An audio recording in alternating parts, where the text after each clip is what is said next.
This podcast is brought to you by JList.com. JList.com always has the newest and hottest import PC and console games. Right now they've got Konosuba, God's Blessing on This Wonderful World, Sword Art Online, Hollow Realization, Steins Gate Divergence, Dead or Alive Extreme 3, Clannad, Super Robot Wars, Kantai Collection, Girls in Panzer Tank Match, and hundreds more, most of these being on PS4, Switch, and PC. So head over to JList.com and select from their seemingly endless variety of games for PC and consoles straight from Japan. And now it's time to start the podcast.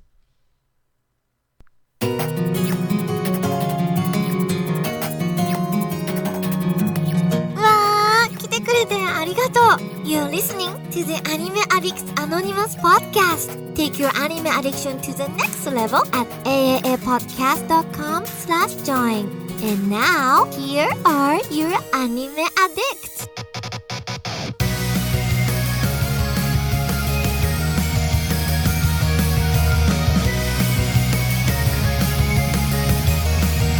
Yo, welcome to episode 480 of the Anime Addicts Anonymous Podcast, where we, Mason, what are we dedicated to doing, man? I'm pretty darn sure it's to making all of our, including yours, anime addiction worse. Much worse! So much worse. We are so happy to be here. We got a lot of stuff for you guys today. If you guys want to check us all out, we are on AAAPodcast.com. And I'm here with some friends. As I mentioned, I'm here with Mason. What's up, man? Thanks for having me. I'm here with... Oh. I was going to say, I'm burning alive up here in Connecticut. It's like 95 degrees out. New York ain't any better. And that voice right there was Mandy. What's up? Hi! I'm also burning up. It's 91 degrees right now. And I had to turn off my AC because it's stupid loud. You know who's not burning up, though, is our boy Mitsuki, who's also... I'm burning with passion. Okay. I'm excited to be here. I just came off another mountain. I was defeated this time. You were defeated, but you'll get revenge, though. But you'll hear about it on Hobby Addicts. 100%. Talking about Hobby Addicts, if you want to follow, if you want to keep up to date with the podcast, check out our website, AAPodcast.com. If you want to check out stuff like the Hobby Addicts, the hentai episodes, the after parties, a whole bunch of stuff, up to 8 additional podcast episodes per month.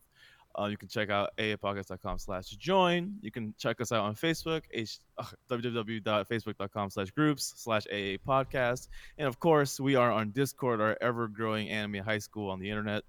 If you go to the website, you can find a link at the top. You click it, you join the server. You can join Health Club with Mason. You can join Manga Club with Mandy. You guys want to give updates on that? You go first, Mason. Yeah, I'm pulling up the spreadsheet now, but the first week of Health Club just ended. We had pretty good amount. Almost everyone who signed up for it completed the first week. We're just started up the second one. So if you're thinking about joining, it's definitely not too late. Awesome. I put in a very embarrassing incentive to release a video that I made a long time ago. So if you want to see me embarrass myself, get on that. Is it the Yuri on Ice one? Yeah, wait, is it the Yuri on Ice one? Dude, that video is sick. Holy shit. But and if you don't start now, we're only gonna get more difficult as the show Dumbbell releases more stuff. So get in while the getting's good. But it's off to a good start. All right. My body hurts. That means you're doing it probably right. Either that or I broke every bone in my body. Hopefully right. All right, so what's up with Manga Club, Mandy? Hi, so last week we read House of the Sun. This one we are reading A Silent Voice, and that will be on July 24th. Books 1 and 2. Nice. You could come to our Discord and go to the Manga Club channel, and then you can look at the pin notes to find out the dates, chapters, what we are currently reading, what's coming up, and everything else. Awesome. I think A Silent Voice is actually finally on Netflix too. It's been there for a little bit now. But if you want to watch the movie, you can also do that after reading the first 2 books. So for today, for the 480, which is such a nice number, we have the topic, which is going to be a good old anime Shark Tank episode. I want to read a poem, and I've written it for you. That doesn't happen very often. Okay. In cash I know, because I like to watch it flow.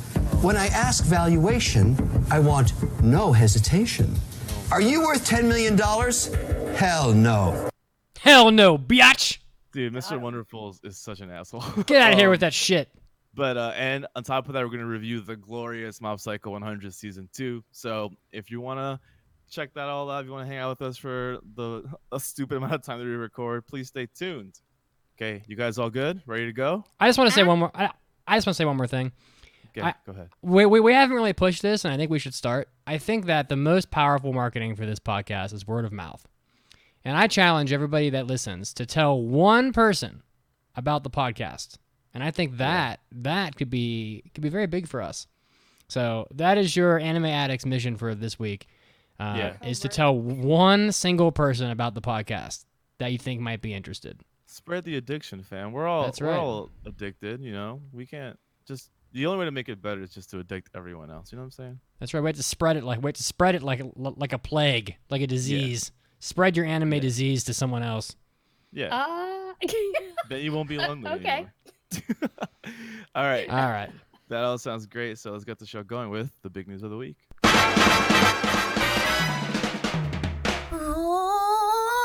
ニュースです。It's time for big news of the week. This is kind of a tough week for news. There wasn't like a lot going on. Yeah, we got I found rumors. a ton of news. Oh shit. When I went through the Good Bad Moe. But thankfully, someone leaked a shitload of models, presumed models. It's a rumor, but they sure look real, from Universal Studios' Super Nintendo World, which needed to happen a long time ago. I don't know why it's taken this long. But if you click the link in the document, some of these photos look amazing. Like, I'm so amped up for this. I mean, I'm so excited. They've got a photo of Donkey Kong Country World and a photo of, I guess, Mushroom Kingdom, I guess you would call it maybe. And I'm going to stick these photos in the live stream thing for people to look at. Oh, I already put the link in there. Oh, you did? Yeah. So this is like a Universal Studios like area or like component of it, of like that's going to be a real world like place in Osaka. They are. Where are they? Oh yeah, it's in Osaka. Opening up summer 2020. So, I mean, it looks amazing. Yeah, I want to go today if it was possible. I see a Mario Kart section that looks like a ride of some kind. There's maybe could be bumper cars. There's like a mountain that has like, you know, Mario, how you have like the different mountains, like the multi-tiered like mountainscape with the blocks and the pipes you jump into, and it just looks, I don't know, it looks like everything that I wanted, that I would want from this. There's the Donkey Kong section has a bunch of water rides, some roller coaster looking rides where you're in like mining carts, which is very like Donkey Kong. And some people were trying to validate whether this was real or not, and I guess in the model there's some sort of they've included some patents that Universal Studios uses for their roller coasters. Then they've included that design into the mining cart of the model, which they think is lending more validation to the fact that this is real. And I guess there's like some hidden vertical tracks that are used to sort of surprise people by creating like jumps and twists and stuff like that in the roller coaster ride. So I don't know. I mean, how do you guys feel about this? Is this like, does this excite you? I'm surprised there isn't a zone or area somewhere in the world that like recreates like what it's like to move through like a Mario world, because it has such a distinctive look and it seems like it would be easy to recreate aesthetically. Like the 2D experience? Yeah. I don't know if that's possible to completely immerse yourself in because we can't see. We like, you know, like. Well, I guess I meant like just the very like blocky ways of like going up things, or I don't know. I feel like it's got such a clear look to it that it'd be easy to kind of incorporate that into the real world some way, just like a play place for kids or something like that. I mean, maybe it does have. It could be inside. It might have that. I mean, Universal Studios does so much with the 3D glasses and stuff. You know, they've done amazing things with Harry Potter. You know, I'm sure that they can find things with current technology to simulate just about anything. I just think it looks really exciting, and I just want to have a section where I can like jump through drain pipes and have it be like slides, and have it like Yes. as if you're being like teleported from one area to another, jump through a drain pipe and slide down it and then pop out someplace else that's totally different. Like that They is could have a water theme park like that where you go down it and then you end up in the water world. hell yeah. And I want to ride Yoshi. I want to ride Yoshi. Yeah. It's So it's just a horse with a green face mask. Still counts. I'm wondering. I don't see anything relating to Kirby in here. You know, I think that there's like a lot. Nintendo has so many properties that lend itself well to a sort of a theme park setup. While all I see here is like Super Mario Brothers and Donkey Kong. I mean, think about it. You could have Kirby. You could do Star Fox, maybe. I mean, there could easily be a Star Fox ride. I mean, come on. Kirby would be the food area, the food court. The food court. Mhm. So, is this something that you feel like you would travel to Japan to experience? I mean, is this Hell a yeah. big enough of a win for you that you would go all the way to Osaka in 2020 to experience Super Nintendo World? Yeah, I think like it wouldn't become like the reason I go to Japan ever, but if it's there, I'm gonna go. You know, like Same. for sure, like 100%. Like if it's ready by the next time I go to Japan, like I'm going to this thing. We were discussing a Q1 2021 Japan trip. Is that worth baking Osaka into the Japan trip for the podcast to hit up in Super Nintendo World? 1000%. 1000%. All right, start saving your money, people. Well, yeah, start saving, yeah. Okay. In general, even without this, just save your money because Retirement we is balled good. out. We balled out last time. Yeah, and It's only worth going if we all dress in the Mario outfit.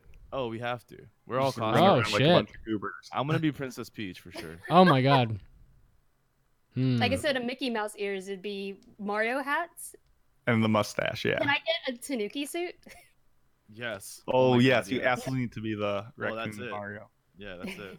Wow, I can just see it. Anime AAA Podcast Japan Trip 2021, and one of the requirements to go is you have to bring a costume to wear when we get a Super Nintendo World.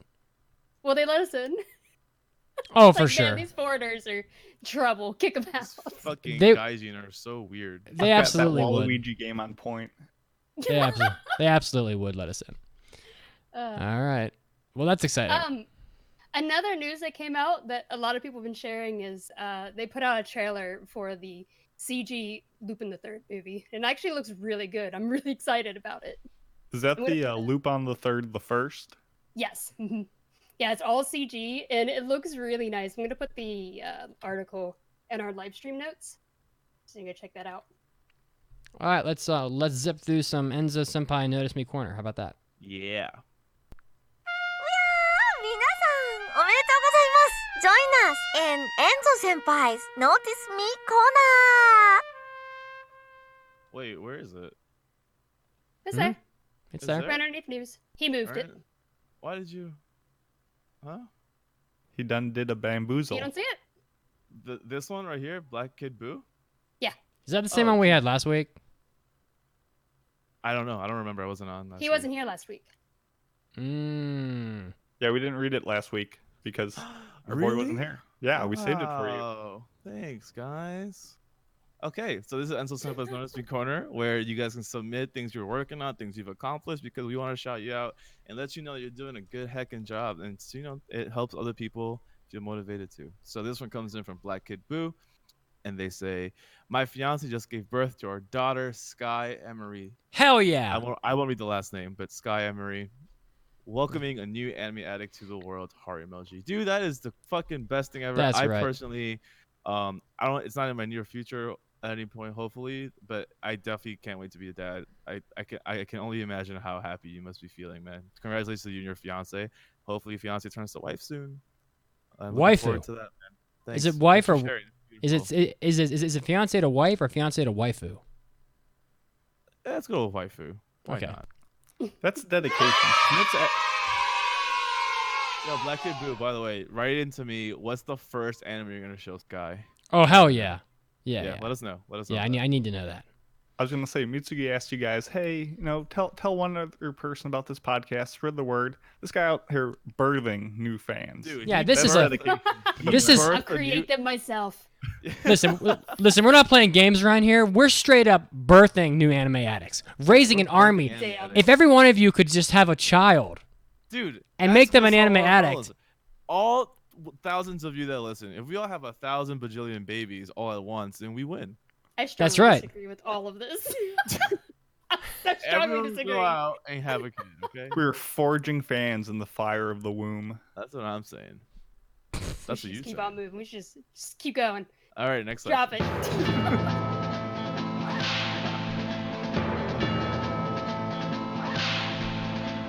Howdy, partner. I seen you riding in on that dusty trail. Welcome to the good, the bad, and the moe. I feel like the title of this episode needs to be "Forging Fans in the Womb." Nope. The good Monsters Urasawa, who is a very well-known manga author, draws a poster for a charity rally car event, and the poster looks really cool. Yeah, it does. Amazing, actually, the artwork. And the charity is going to be supporting the 2011 earthquake and tsunami, which affected, the Miyagi Prefecture. The devastation from that earthquake is such that they need so much money to recover that everybody's doing their part. Poster reads, "Go Go Rally in Tohoku, Classic Car Meeting 2019 with Urasawa's rendition of the founder and actor Toshiaki Karasawa." So, for those of you that don't know who Urasawa is, he's the manga author behind Monster, 20th Century Boys. Very well known and very well loved author. Karasawa jokingly apologized for using, quote, drunken energy to convince Urasawa to participate in the event. Don't apologize. The bad. Yen Press issues an apology for mistakenly announcing the Persona 5 manga in English during Anime Expo. Ooh. Yeah. That's gonna suck. rough. Yeah, Yep. so they said, to be clear, Yen Press has not been granted the right to publish these titles in English, and apologize for the confusion. Someone got their ass whooped. Yeah, If you were- someone got fucked up. Yeah, someone got fired. If you were excited for the announcement, then you may be disappointed. As of right now, no one has a license to an English release. For the Moe, this is really weird. For the Moe, a Buddhist temple installs picture scrolls of historical figures as naked anime boys. No What fucking the hell? way. I put pictures What in our live stream. the Put a fuck? link. This is nuts. This is peak. We live in a weird timeline. Peak anime. Some This weird is wild peak stuff. Anime. Some Buddhist out there is like, you know what, fam? I've been holding this in a long time, but I listen to the Anime Addicts Anonymous podcast, and I'm living my truth, and he just put up all these naked anime. Yeah. He's We want them to come to I encourage Niigata on their him. next visit. We need to convince them with boys. in a tribute to Mandy, the manga mama and the lover of boy butts. This is Yeah. clearly Kokuji. Homage to our arcanist in the group, which is Mandy. Kokuji Temple in Niigata Prefecture has decorated its walls with naked anime boy versions of historical figures. The temple has posted a video online of what the walls currently look like. The illustration is done by Ryoko Kimura. The temple's chief priest, Kotetsu Yamada, said, quote, "It may have some stimulating parts, so there may be some opposing views, but it would be instructive to learn whether this kind of measure will be able to break through the stagnating status quo." My God. Wow. It's also free to go to. If you want to go to Japan, see anime. Mandy's already booked her There you go. flights. I will. Yeah, I'm done. Mandy booked already, dude. She's already there. She's broadcasting from Japan. I actually helped them set it up. Oh, of course. She were a consultant. Yeah. I mean, this is a temple to Mandy. Yeah. Just another thing for us to do in the next Japan trip. Oh, Yeah, shit, let's go can we? pay. We have to go pray to Mandy at this temple. Pray to naked anime boys. Yeah, that's how we channel you. Yeah.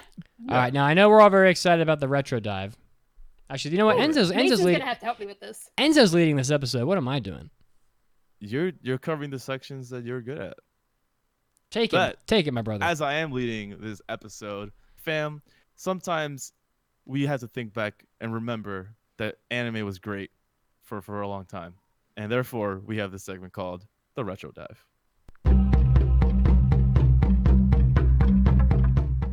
昔に帰ろう。It's time to dive into the past with a retro dive. Let's Sick. try to So keep for this- retro dive. Let's try to keep it under an hour. Yeah. Okay. For I this tried my short, best. I wrote a lot. for this short retro dive, we have Legend of the Galactic Heroes. Yeah, I finally finished all of Man, it within man, like you 2 binged weeks. it. Yeah, you're crazy. You're crazy. But I think the only other person here who has seen all of it is Mason. So Mason's gonna have to help me out with this. yeah, Right. I've never finished it, but yeah. So, Legend of the Galactic Heroes is very well known to the community. It is one of the most highly rated anime of all time. It's a And pillar, when I man. originally went into it, I was like, skeptical. Like, is it really worth like a 9 on Mao? Afterwards, yes, it 100% is. So, it is a 110 episode OVA that aired between 1988 and 1997. For those who do not know, it was directed by Noboru Ishiguro and was adapted by Artland, Madhouse, and Magic Bus. It is based on a novel series by Yoshiki Tanaka, and those are 10 volumes long. And what is Legend of Galactic Heroes for people who don't know?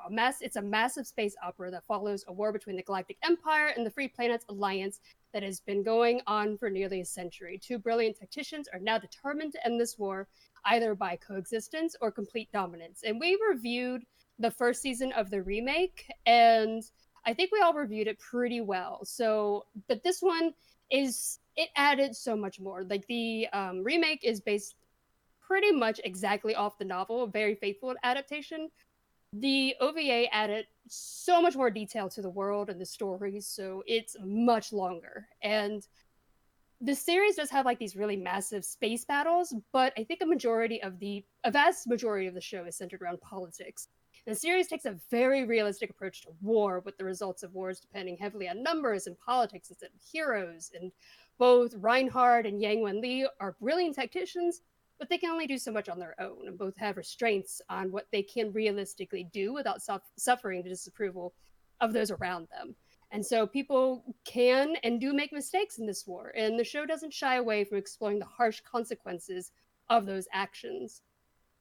Feel free to jump in, Mason, if there's anything you want to add. I just don't want to mess up your I know, flow. I'm trying to read 'cause as it's going fast well. as I can because I wrote a novel. The quick Legend of the Galactic Heroes is like on everyone's plan to watch list, but no one ends up watching it because it's such a mark of like, oh, it's so many episodes. It's going to be so daunting, and It's a commitment, man. It just scares people off, and it really shouldn't. It flies by so quickly, despite being very just talking heavy. Very, it's dated visually, but it holds up incredibly well somehow. It's just got such a charm that it transcends the time that it was made, and it applies just as strongly now to today's culture and society. But keep on breaking it down.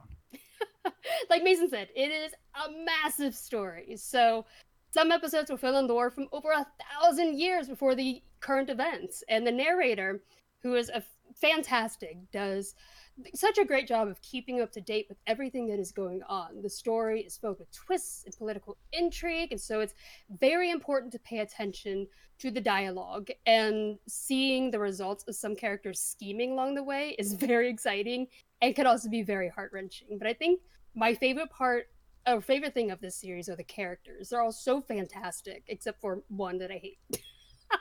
He's a robot, basically. But every character feels very unique and easily distinguishable from each other. But there are a ton of them, and outside of the obvious main characters, it is easy to forget some of them over the long course of the series. But the narrator, again, does a great job of reminding of everyone's importance to the story. All of the characters feel very real. They react to events as you would expect real people to. No one is entirely evil or good, and they will give their enemies credit when it's due and enforce a sense of honor among their people. And the entire conflict is pretty gray, which I really appreciated because it's very easy to draw comparisons to our own world. The art and animation is for an 80s show is fantastic still. And yeah, you can still tell it's old, but Mason said it has a great deal of charm to it. And since it doesn't rely on those fancy CG ship battles that we see in today's anime, it's very easy to follow along with the strategies that are being employed. and the music is composed entirely of classical music. It fits Love really it. well with the battle scenes. Yeah. So, other than a couple OPs I really didn't like, the soundtrack is very enjoyable. And my last note was space battle axes. Watch it for those. Yeah, this high-tech society, when they're raiding each other's ships, just goes with the good old-fashioned battle axe. What do you mean? Like they Like, got axes? These Like, guys are in space, wearing Uh-huh. these highly technical like space suits to like travel through the environment of zero Yep. gravity and like board I ships. mean, But then they when got they get on spaceships. board, Uh-huh. they're not going with your Star Wars lasers or Nope. phaser beams. They just grab an axe, What do you, fucking wait, hack away. they just Yes. they just axe Rose and people Ritter are down? the best. Yeah, What the fuck? Well, it's way it's cooler. spectacular. It's way cooler than a Walter? laser gun. Walter is a sexy, badass You dude. just have all these He's gentlemen great. space boys What just the fuck? get in primal with it. It's a And it gets phenomenal really choice. bloody and graphic sometimes. Where can you watch this? Did you mention that already? Oh, I'm sorry. It is available on High Dive. The entire thing. Unfortunately, there is not an English dub, so that might be a wall for some people. I think it has such a wide appeal to a lot of people because it's so well done. But I think also if you're very young or have a very low attention span for dialogue heavy stories, it might also be a wall for you. But I definitely highly recommend it. And the hype behind it, it's real. It's true. It is worth a 9 or at least a 10. Okay. Is this one of your I think we favorite should take it anime? backwards. Is this A one 10 of or your at least a 9. is this one of your favorites of all time, Andy? I don't know. Okay. I have No to one- think about it. No one who has watched this, I guarantee, no one who has watched it has ever been like, nah, didn't live it up, or I regret watching it. Like, it absolutely comes through. And I often say, like, I'm not a big fan of the big space operas. Star Wars, Star Trek, they're all right, but they just don't do much for me. This is political, it's big, it's everything that I very really don't care believable. about, but it just captures the human essence so well. Ignoring that it's- it's a space battle show, it is And- still very believable. And the word epic gets thrown around a lot today for a lot of different shows or media. This is one of the few that actually deserves that praise. It's so splendid. Should be Mandy's write-up is as long as Legend of the Galactic Heroes itself. LOL. F. F. Press F. All right. Well then, how about what do we have next on the agenda here? Next on the agenda is our heckin' news break. But before that, gonna hit you with a trivia question. And every week we have a trivia question on the website that you can answer when we're not recording. This week's answer that was on the website was Air in Summer. And the winner for this week is Frosty Moon. Yeah. It's gonna be a new theme on the questions for the website. And the theme will be anime with summer in the title. So be ready for those. We got one more of these. And I just want to say, if any of you have like a retro review you want to do, just like say so, and then we'll just include it. You know, because I'm sure we're all watching stuff all the time, and we all have things we might want to review that are older. So Yeah, Some of us definitely. watch like a billion shows in a week. Yeah, some of us watch 70 episodes in 2 days, you know? Yeah. Yeah. Anyway, so we're going on a news break now, but before we do, we have an in-show weekly trivia question, so you can ponder it while we go. The question is, the countdown to extinction begins on Sunday with the arrival of the Septentrions, otherworldly invaders set on the eradication of mankind. What is that anime? Let us know when we come back. Peace out.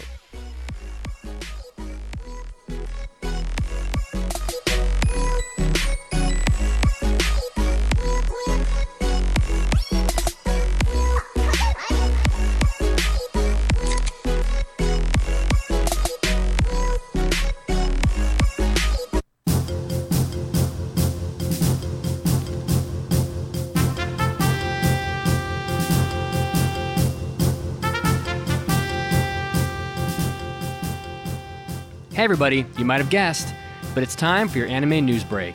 Leading us off, we start with some Is It Wrong to Pick Up Girls in a Dungeon news. The game Infinite Combat for PlayStation 4 and PS Vita are going to be shipping on November 28th, and the game's also going to be getting a Nintendo Switch and PC release as well. This game has been going through a lot of delays. It was originally supposed to release in March of 2018, but it's been delayed to summer of 2018, then to a general 2019 release. Then it was spring 2019, and again, they've moved it to November. So hopefully the game will come out in November this time, and fans of the series will finally be able to enjoy Infinite Combat on their consoles. Next up, we have some news coming out of Pony Canyon, which has announced that they are going to be having an anime adaptation of Airi Hirao's Oshiga Budokan Ite Kuretara Shinu manga, and it's going to be coming out on TBS and BSTBS in 2020. It's an idol anime about a girl who is a huge fan of an idol and is sort of a minor idol group. It's being done by Studio 8-Bit, and the director is Yusuke Yamamoto, who directed Yamano Susume, and the series composition is done by Hitomi Mieno of Noragami. So it looks like it's a pretty popular show that's going to be coming out, so look forward to this coming out in 2020. Next up, Kadokawa is announcing that another original anime by the author of Lucky Star is coming out. Manga author Kagami Yoshimizu, who created Lucky Star, has developed the original anime's plan, and he's also drawing a 4-koma manga for the project. The anime centers on 4 girls at the full bloom of their youth, working hard to achieve their dreams as they struggle valiantly. In Japanese entertainment, Mai Setsu refers to an introductory talk or explanation addressing the audience before the broadcast of television programs. This is an interesting looking anime that's going to be coming out. If you're a fan of Lucky Star, look out for the anime Mai Setsu coming out sometime in the future.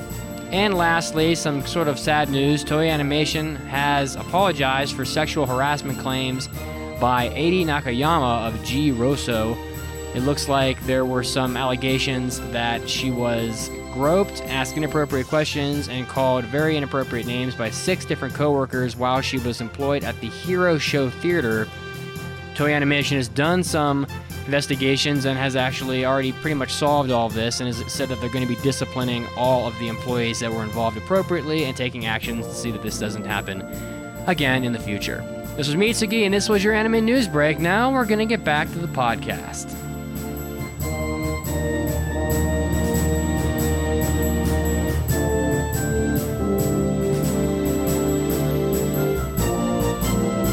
Hey, Mandy, you look troubled. What's wrong? Butts. Excuse me? It's all of these anime boy butts. There's just so many of them. I can't decide what's my favorite. I've tried to categorize them by firmness, bounciness, rotundness. Okay. 2 things. First, you may need some serious help. Second, why don't you go look at the Anime Addicts Anonymous podcast website? Can that help me get to the bottom of this? Stop. You know, puns are my thing, right? Also, no, it won't help you with that at all. You are beyond help. But on our website, you can find all our past shows, along with reviews and trivia. Sign up today, and you'll have access to our Hobby Addicts and Hentai episodes. Hentai episodes? So I can hear other people review butts for me? Sure. I guess if you want to look at it that way. Now that's something I can get behind. Cheeky. この番組は JList.com の提供でお送りします。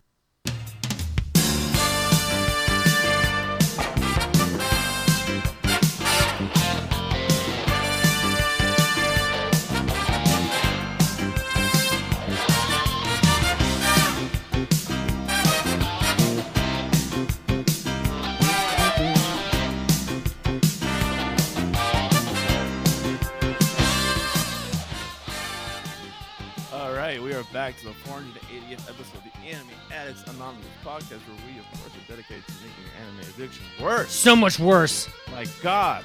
Anyway, before the break, we asked you a question, and hopefully you got the answer right. The question was, the countdown to extinction begins on Sunday with the arrival of the Septentrions, otherworldly invaders set on the eradication of mankind. Mitsugi, what was the answer, man? The Devil Survivor 2. The Animation. The animation. I The did not get that animation. right at all. Oh my God. I played that game. You played the game? Yeah, it's a Persona style game. Okay. Well, Mandy, since you have also, it's your time. It's your time. My manga minute? It's the time for the manga minute.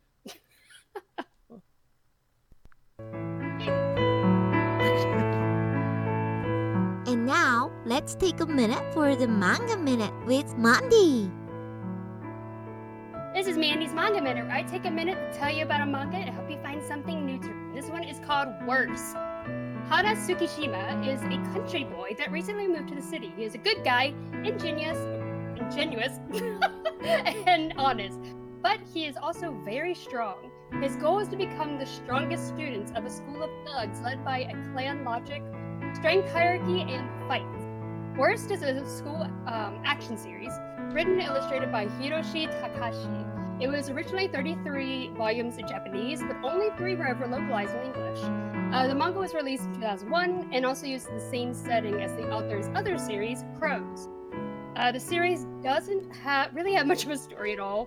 The book follows around the main character, Hana Tsukishima, who just moved to a school filled with delinquent boys. And he's very naive, but extremely kind. And he also has he's also a very naturally talented fighter. So when they mistake him for an easy target, a group of boys discover very quickly that Takashi is kind of dangerous. But he makes friends with a gang of boys from there, and there's nonstop action concerning guys who are just out to fight it out. The series has a lot of comedy bits as well. The comedy usually involves Takashi being very nice in very strange situations.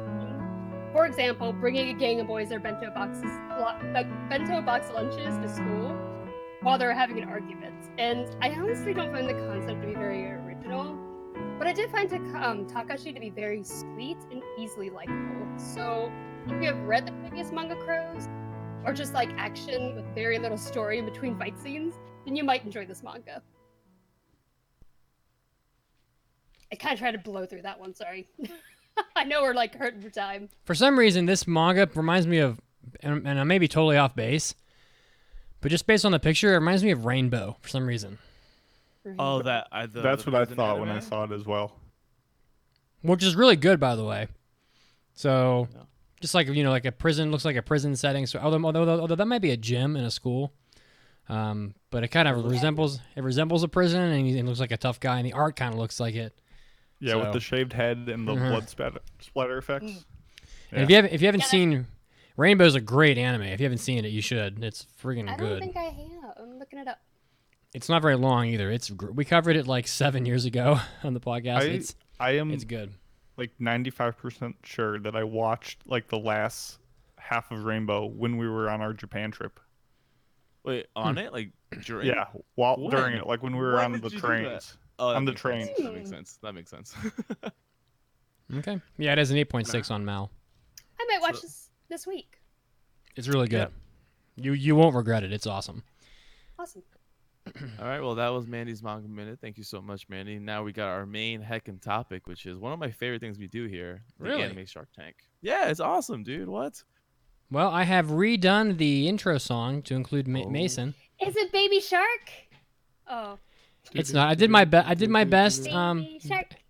Mason hasn't been on the podcast very long, so there's not really a lot of like, whatever the word is, like meme things or whatever to describe Mason. But I did my best. I mean, he eats a lot. He does. That's included. Are you ready?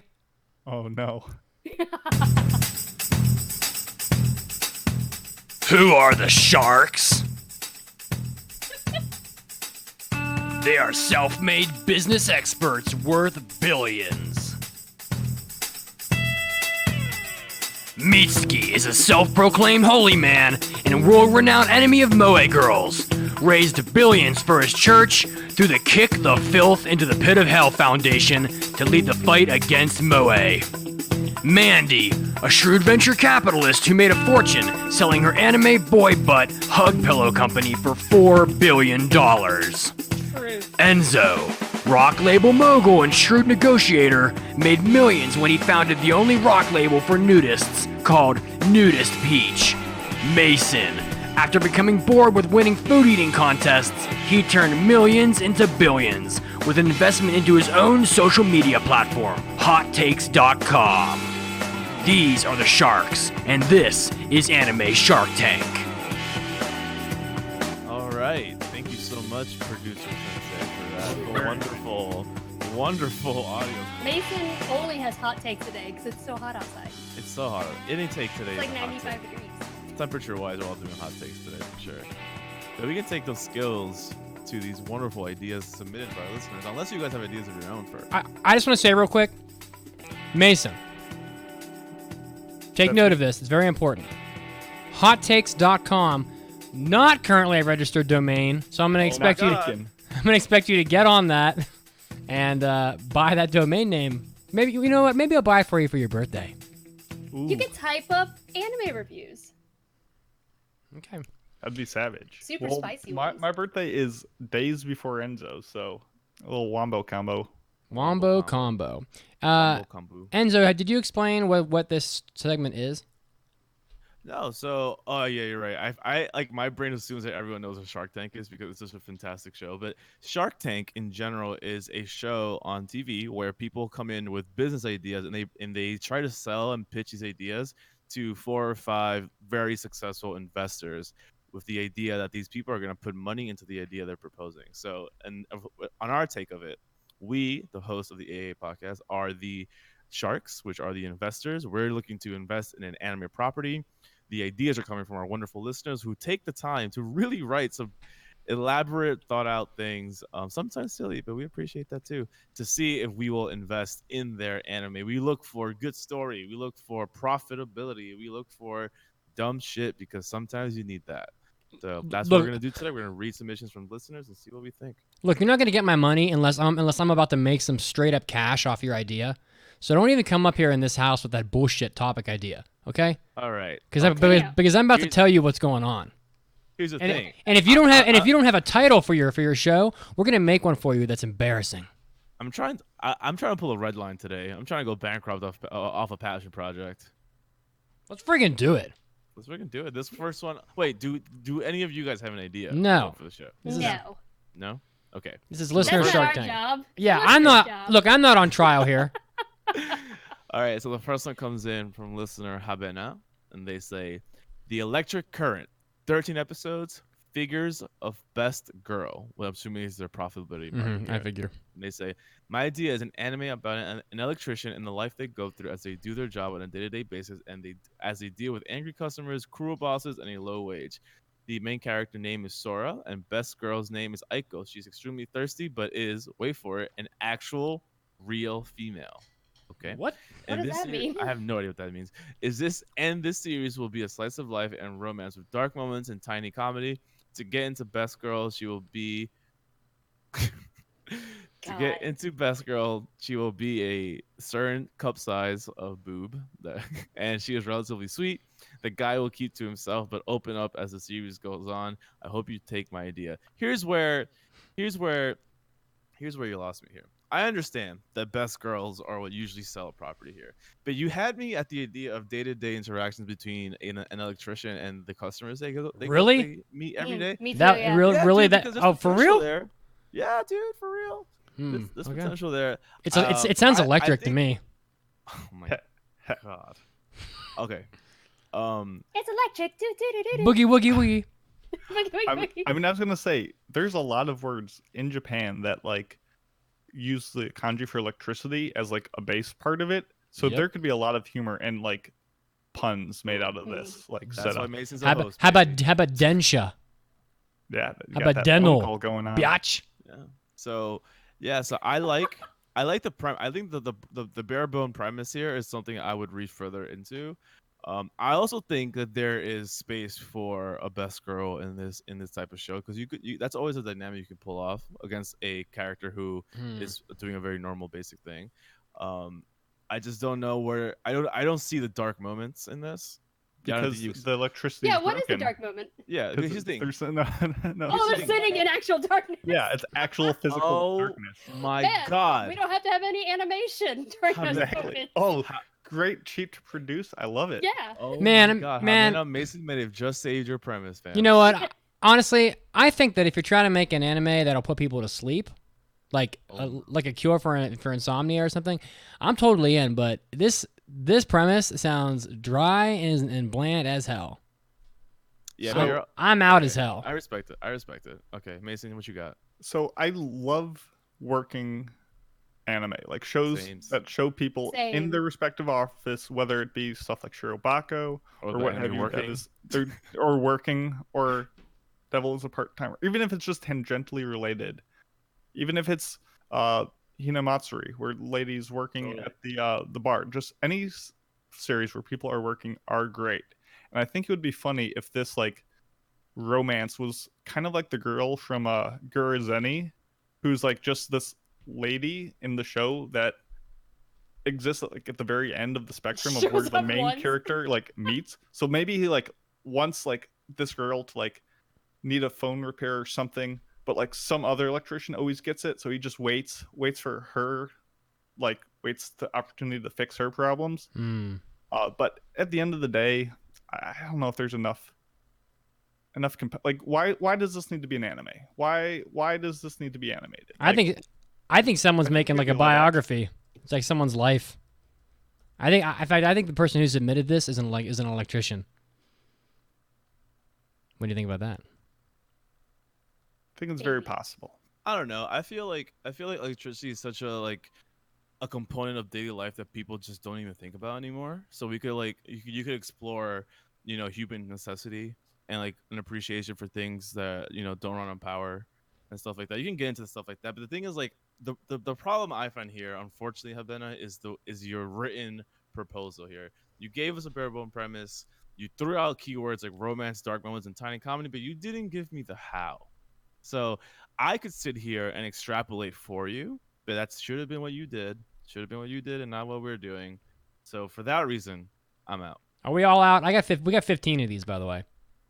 I like the idea because like Mason said, I really like working anime, especially if it gives me information on this job that I've never even thought of. Like there's a manga about a guy who wrote it himself, who he cleans up nuclear waste. So that'd be really interesting. But like everyone else said, I don't know. I think I need some more. Yeah, clean up the pitch and come back to us. For now, I think we're all out. Yeah. I can't watch you kill money that way. Children are going to watch this. You know, Kevin, They're going to watch you kill money. That's the beauty of the show. You're murdering money in front of children. Oh my god, it's so wild. All right, next one's Piper. Who wants it? Mitz, you want this one? All right. This one just smells of troll, and if I know Piper, This is so trolling. Kazuo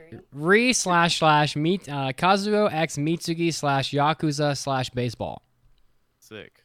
Synopsis: High schooler Kazuo, co-host Deru, is the president of his school's terrible baseball team. His dream is to one day win the championship title and bring honor to his school by any means necessary.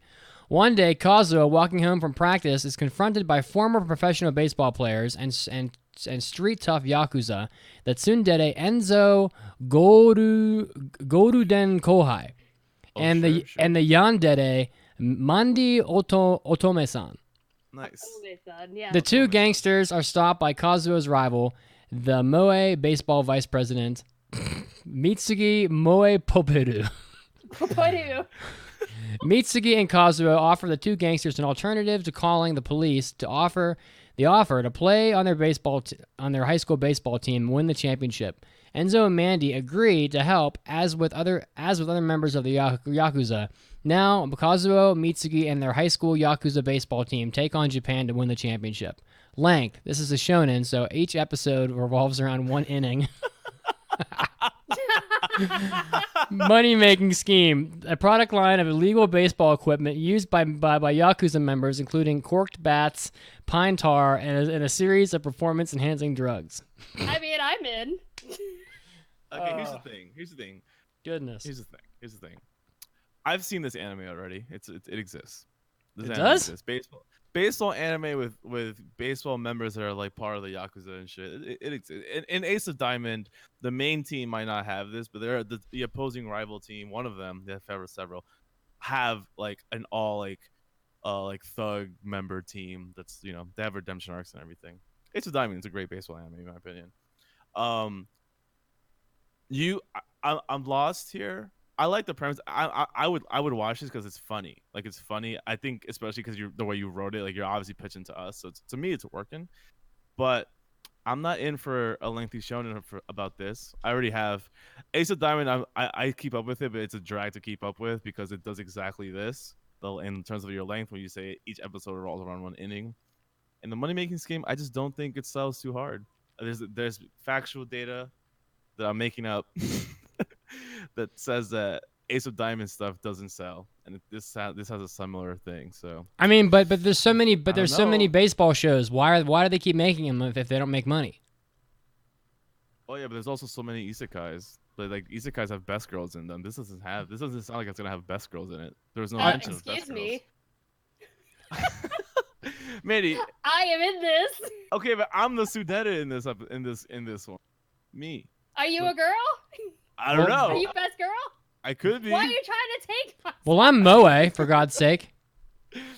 Oh my god. In our heart, Enzo That's can true. be best girl. Mitsuki is best girl. That's right. I gotta- The I- fans know that. In their hearts, you know the real best girl. Is somebody recording from the circus? Yeah, it's me. I told you this before we started. Tell Poco Poco, the clown, to take his red nose off, sit his ass down, and shut the hell up. Yep. I dare you to lean out the window and say that. Well, they're not outside the window. They're around the corner blasting with 3 gigantic speakers. They can't Well, hear me. rude. It'd be like that sometimes. Listen, you know? listen, Piper. I think this is a funny synopsis, and you're a funny guy. But this is Shark Tank, and we're not playing goddamn games around here. Okay? So I'm so out on this bullshit. I am. I'm in because I want to be in an anime. So Mason, I can go on my are you? So I see what's going on here. You got the baseball demographics of Japan. You're talking to us hosts, so I see where your pitch is coming from. Yes. That said, I am not in this, so therefore I'm out. I look at the valuation and I say, are you guys out of your friggin' minds? That's so fucking funny, Mason. Next. Mason, you want this one, buddy? I got this. All right. So this comes from our good buddy Roma. I don't think this is the name of the title, but it's called like Reverse Pokemon. Maybe So it is. Maybe it is the title. It might be, but I think it could be Yes. cleaned up. But anyway, it's Eldritchian monster entities capture humans and make them fight in tournaments. They descend upon this plane of existence and search for and capture the strongest among us, then train them or enhance them, and then pit themselves to proxy fights out of cosmic boredom. So the appeal of this is that it has all the hype of a tournament arc, plus the edginess of a Madoka Magica, and he wants Gen the Herbiture to write it, and he wants Studio Wit to animate it. Okay. Sounds badass. It continues. It's monetization on the bottom. Oh, I did not even see that. Thank you. So the money-making scheme of this is to transmute edginess and hype into gold, or sell it to Amazon. Let's see.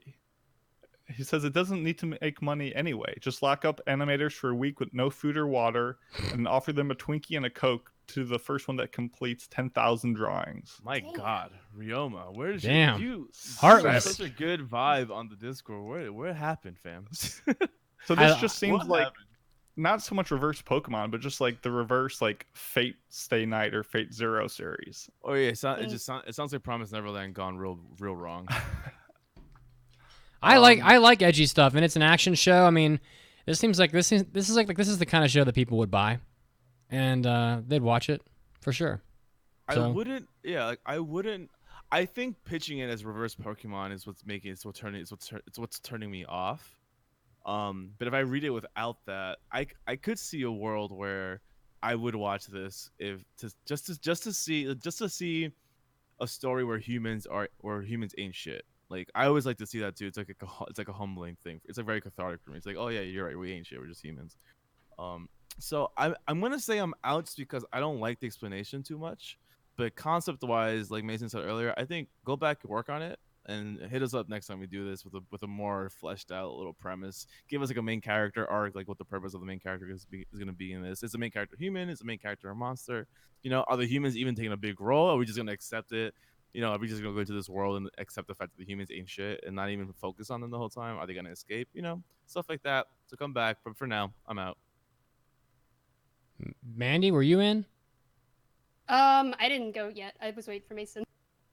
Oh, I think I'll say I'm out. I could see this becoming more epic and having potential, but right now you're saying it doesn't need to make money. What am I getting in this for then? Like I don't care if the animators, directors, or staff doesn't make money. I don't care about them. I care about me.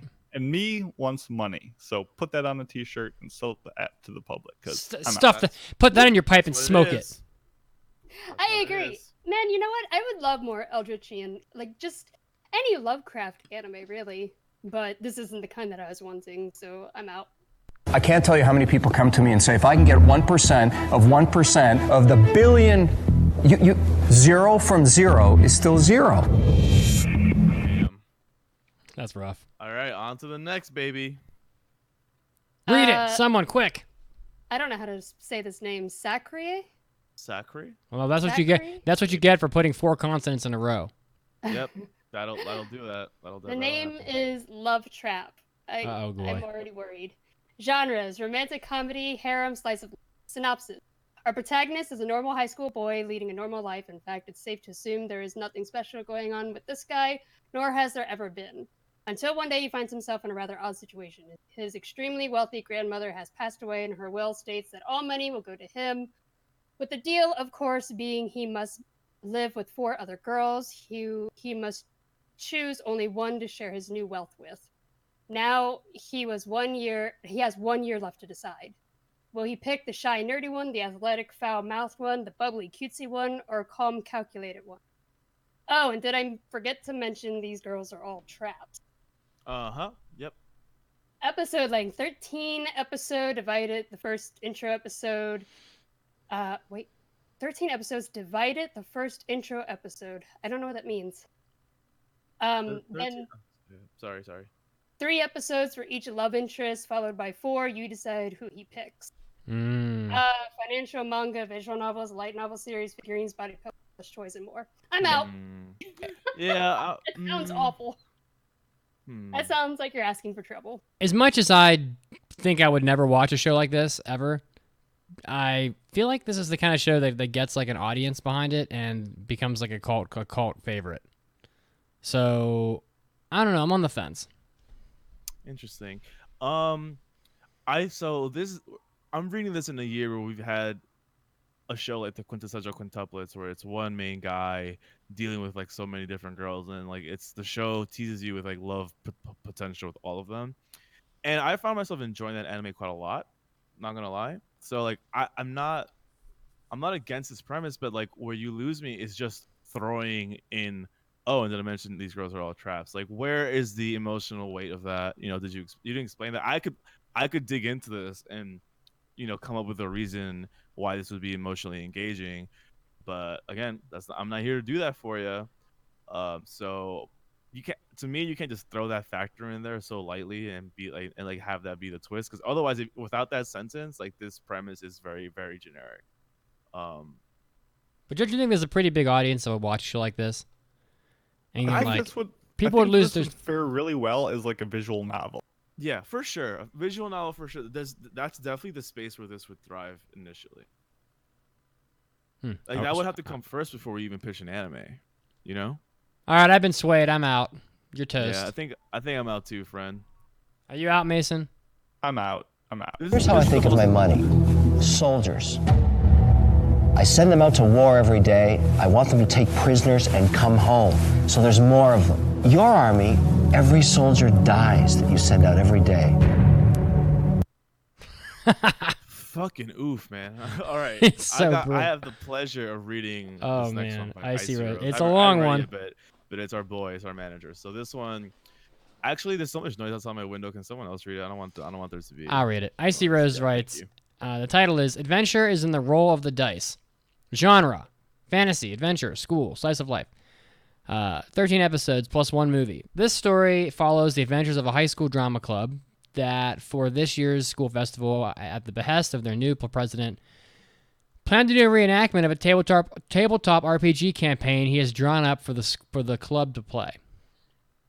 Each episode plays out in 2 halves, the first half following the adventures of the drama club's in-game party as they journey through the story plotted out by the president DMing the game, while the second half focuses on the club in real life and how they all take to the game, including a pissy drama queen who dismisses the idea of being beneath the club's prestige, only to end up being tsundere to the entire concept, an introverted member of the club who goes into full chunibyo mode while playing, an established dating couple that like to method act, whose characters end up falling for the other members of the party, and the drama that ensues when they start mixing their in-game relationships with their real-life ones, and the serious player who gets way into the fact that he is supposed to result in a serious play and tries to force the party to play, quote, properly, and of course, club president trying to keep the campaign together. Here's how it makes money. Fantasy worlds are currently all the rage right now, and there have been plenty of shows that have been established on the writer's D&D campaign, such as Record of Lodoss War. By combining this idea with the typical school club format, we're able to make a fantasy story that also better relates to the general otaku audience, filled with fantasy action of the party getting out of tense situations and drama, complaining about bad dice rolls, making really bad in-game decisions, getting really into your character, and dealing with the loss of your character. Figures would be able to be made for the character's character, drama CDs, compilation movie that is just the party's adventure would be made after the series ends, depicting how the story would have looked if it was just the campaign. Wow. Here's why this so far is the most solid one, because you gave me a cast of characters, you gave me a setting where they're gonna interact, and in an environment where there is built-in drama arcs. Like you're this is a team environment. You're building a story. You're like each character is a different type of person. You have one. You're telling me there's one character that's already off the bat like not gonna be super agreeable. There's conflict there. It's a slice of life. There's an RPG. There's adventure. Guys, I'm in, fam. I'm in. I think I am too. Yeah. Wasn't there a D&D old cartoon that was like this? I could be wrong. Maybe it might be cartoon. There was a Dexter episode like this. I don't know. I don't remember. Maybe Chibi can help me out. I feel like there was a really old one that had like a DM, and then as he was going through the story, it showed them. I don't know. I'm in though. I like the idea. Yeah, this is like Critical Role the anime. Like I'm down. Yeah. All I have to say is, Mason. Oh. Point counterpoint. D&D is for nerds. So right, we're not so lowly as those nerds. No, my philosophy going into this is I'm trying to invest for like a year's worth of anime. So I'm trying to pick out 4 shows. And this one seems like it would do fine. But I don't know. It's not quite what my studio's looking for. So I'm going to be out. Okay. I think regardless of that, you're congratulations, Icy Rose. You can take your 73 wooden acorns and buy nothing. Next up. Okay, I'll actually read it. Damn, this one's long as hell. Yeah. It has no person's name attached to it. What do you mean? Wait, what? It has a Tentacle Eternal. Yeah. It's not that long. Where the hell? Not that long. Yeah, I got okay. it. Yeah, this one comes from Tentacle Time Eternal, a friend of the podcast. And he says, Stitch Crusaders, Realm of Dreams. Tsutachido. Oh, okay, he gave me the Japanese name, but I'll skip that. Synopsis is, sleep is a time for peace and healing. At least it should be. When sleep is disturbed by night terrors and nightmares, it can affect the youth and adults alike mentally, physically, and emotionally. Some can even inflict sleep paralysis. 12-year-old Koji Itsuki used to be pestered by nightmares until he discovered he can project his consciousness into an astral version of one of his precious stuffed plushies that enters a realm of dreams and defeats his nightmare. Returning to the realm of dreams upon the next night, Koji stumbles upon, and after a hard-fought battle, it saves a 35-year-old Suzuki Saito, a firefighter who's been tormented by guilt from a failed rescue attempt that's plagued by his dreams, by the twisting, corrupting nightmare that nearly drove Suzuki to suicide.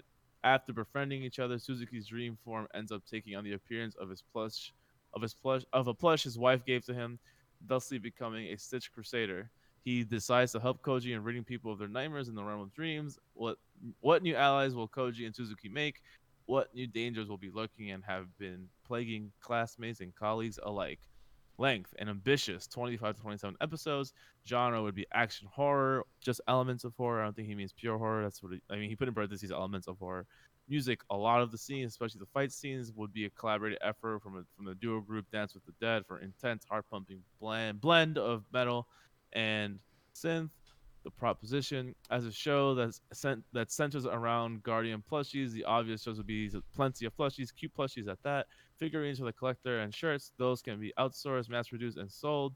Then a game for the Nintendo Switch with a partnership agreement to use and implement Nintendo characters in plushie stitch form for multiplayer cooperative action-packed experience with the new content and DLC to come. All right.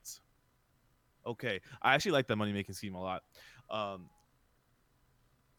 Okay. I think this is a good example of where like you have all the business shit figured out that I actually agree with. I think this does have space for really good music collaboration when you're working with dreams and nightmares and stuff. Music in horror is half the battle to me. You know, you can make it gore, you can make it whatever, but music has to be on point. So you're right to double down on giving me a music reason as to why I should invest in this. And I like your proposition too. Should this story pop off, the plushies are an obvious sell, and it does sound like a Nintendo Switch game. I could totally see that. The synopsis to me is interesting. It's interesting.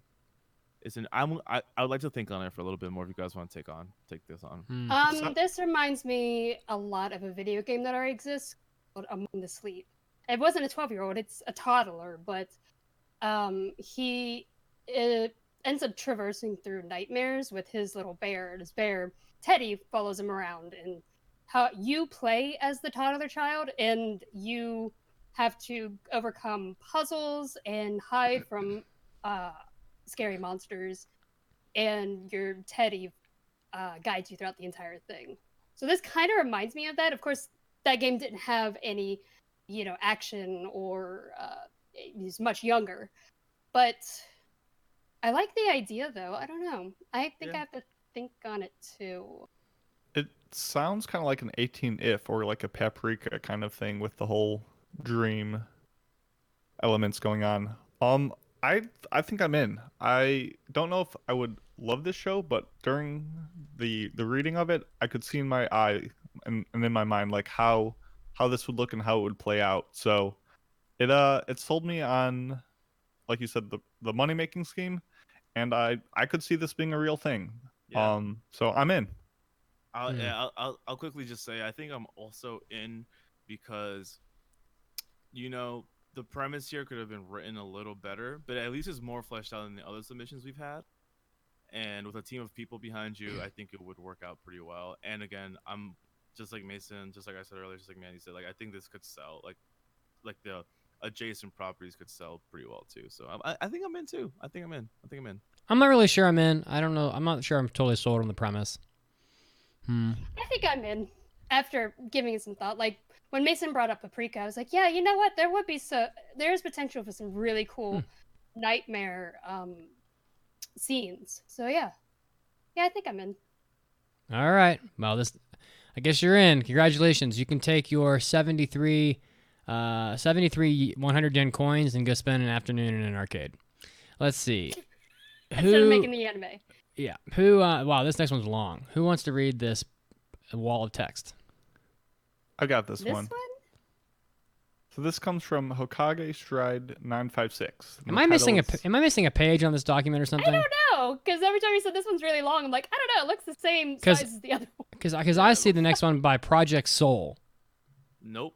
Oh, the no, next you one missed is one. Hokage Stride. What the shit? I'll have to refresh my doc. Anyway. Go ahead. Ignore Or me. Hokage with the title Kimiwa Decide. So the pitch is, I have an idea that is so crazy it might actually work. Have you ever heard of Mike Merrill? He is a man that has divided his life into stock shares and now lets his investors make every decision for him. I propose we bring the same concept to anime. This will be a weekly, never-ending anime, that airs in 10-minute episodes. Every episode ends with the fans of the show having to make a major decision for the main character, which affects the plot of the following episode.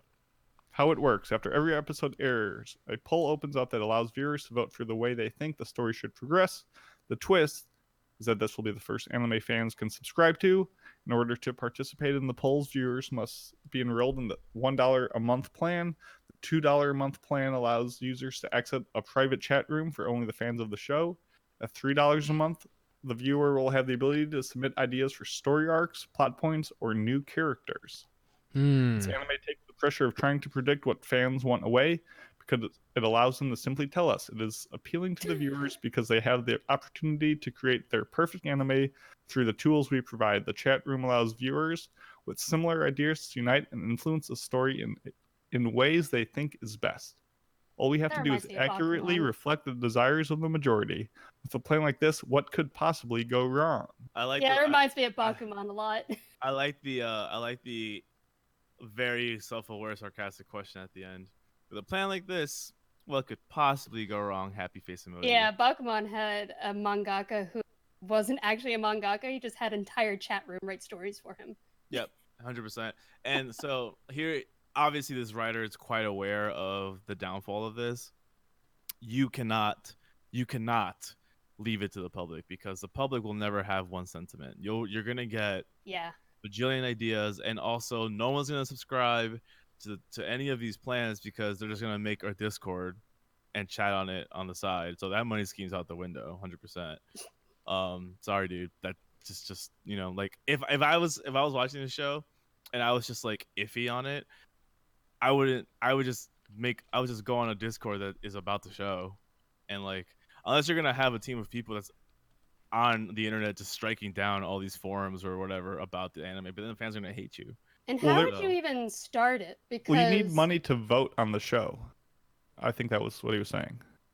Yeah, I know, but the thing is like, but these like the $1 a month, I guess, is all you would need to ever do. Like no one's gonna go if it's like 2 or 3 because you can do that elsewhere on the internet. You can do that on Reddit.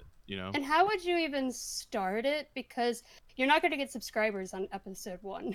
So how long are you going to go before you start getting? This sounds like a web show that would be like CG Kind of. animated in like 100%. 2-minute Yeah, episodes because yeah. there's no way you could produce that long of an episode that quickly. So this needs to be like 2-minute shorts, CG animated like web shows. Yeah, and what are you gonna do? You put up a poll. You put up like a general poll. What if people vote for the idea that ends the show? Like, what if people nominate an idea that would end the show literally next week, but it got 100% of the votes? Like, what are you gonna do? Well, what I think is that people might subscribe, but then they're going to not have the story go the way they want, and then they're just going to say F it and peace out. Is what I think will happen. And the internet is so toxic and stuff. I just can't see relying on people to have a show. It's just it just doesn't work. You need to have like a tight, concise group of writers or some good source material to keep things, to a professional standard, and have people that are talented in that way, making the decisions. You leave it up to general fan base. There's a lot of risks there, so I'm out. Yeah, me too. I don't even trust myself with the Goosebumps Choose Your Own Adventure books, so I'm going to be out too. I want to read a poem, and I've written it for you. This is that such a doesn't special happen very often. Okay. In cash, I know because I like to watch it flow. When I ask valuation, I want no hesitation. Are you worth $10 million? Hell no.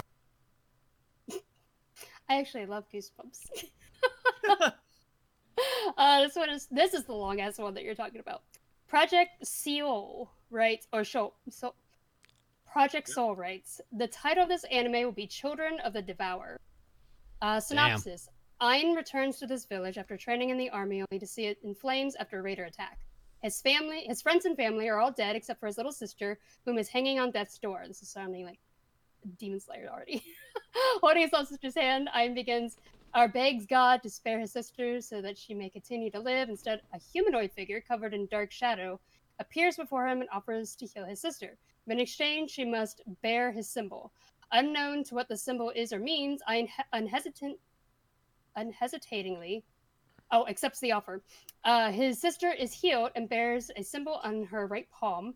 After taking a close look at the symbol, Ayn recognizes it as the symbol of the Devourer, a human that only craves blood and are known to devour villages if they ever feel like it. Years later, Ayn travels from town to town with his sister in order to hunt down other devourers in order to compensate for his sister's hunger, or resort to hunting animals. The sister is unable to control her hunger or blood. The story is a fantasy anime that will follow the two characters as they go from late teens to early 20s, basically into young adulthood. Since it's known that the Devourers are hated beings, the two only have each other. However, it becomes a problem when the sister becomes in love with her. Wait, what?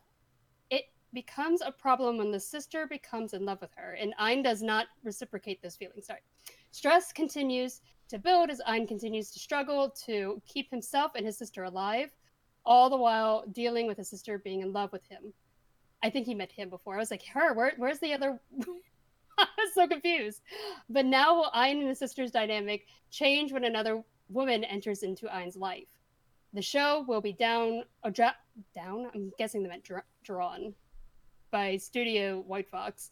And it'll be season 1 with 13 episodes. It'll make money off its figures and manga, which will be needed since this is a very violent show and most likely will be censored. Sorry, there were a lot of typos in that one.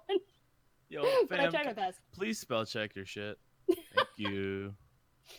You know, if you can't be trusted to spell check your submission, then I can't really trust you Grammar check above. More like grammar, yeah. Regardless, then I can't trust you to put in the due diligence to create a solid, thriving business. And with that, I'm out. God damn. But I love you anyway. I love you anyway. Demon Slayer, yeah. This is Yeah, that's what it sounds like. So I'm out. It doesn't sound very original. Project Soul, like, it's crazy that you were able to write this. I don't know if maybe is there a Demon Slayer manga? Yeah. Okay, so maybe he read the manga. Who knows? But you could have written Demon Slayer, man. So close. But I'm out. Yeah, and even then, I don't think White Fox would be the best studio for this. So I think I'm on board with everyone else. I can't watch you kill money that way. Children are going to watch this. You know, Kevin, they're going to watch you kill money. That's the beauty of the show. You're murdering money in front of children. All right, we've got 3 more. We can do this. Done. I'll just read it. Marcus M. writes, Night Mage Kobu Ito. When Kobu was a young boy, his village was attacked by a necromancer who raided the village with other soldiers. Kobu was bitten by one of the undead while trying to protect his mother.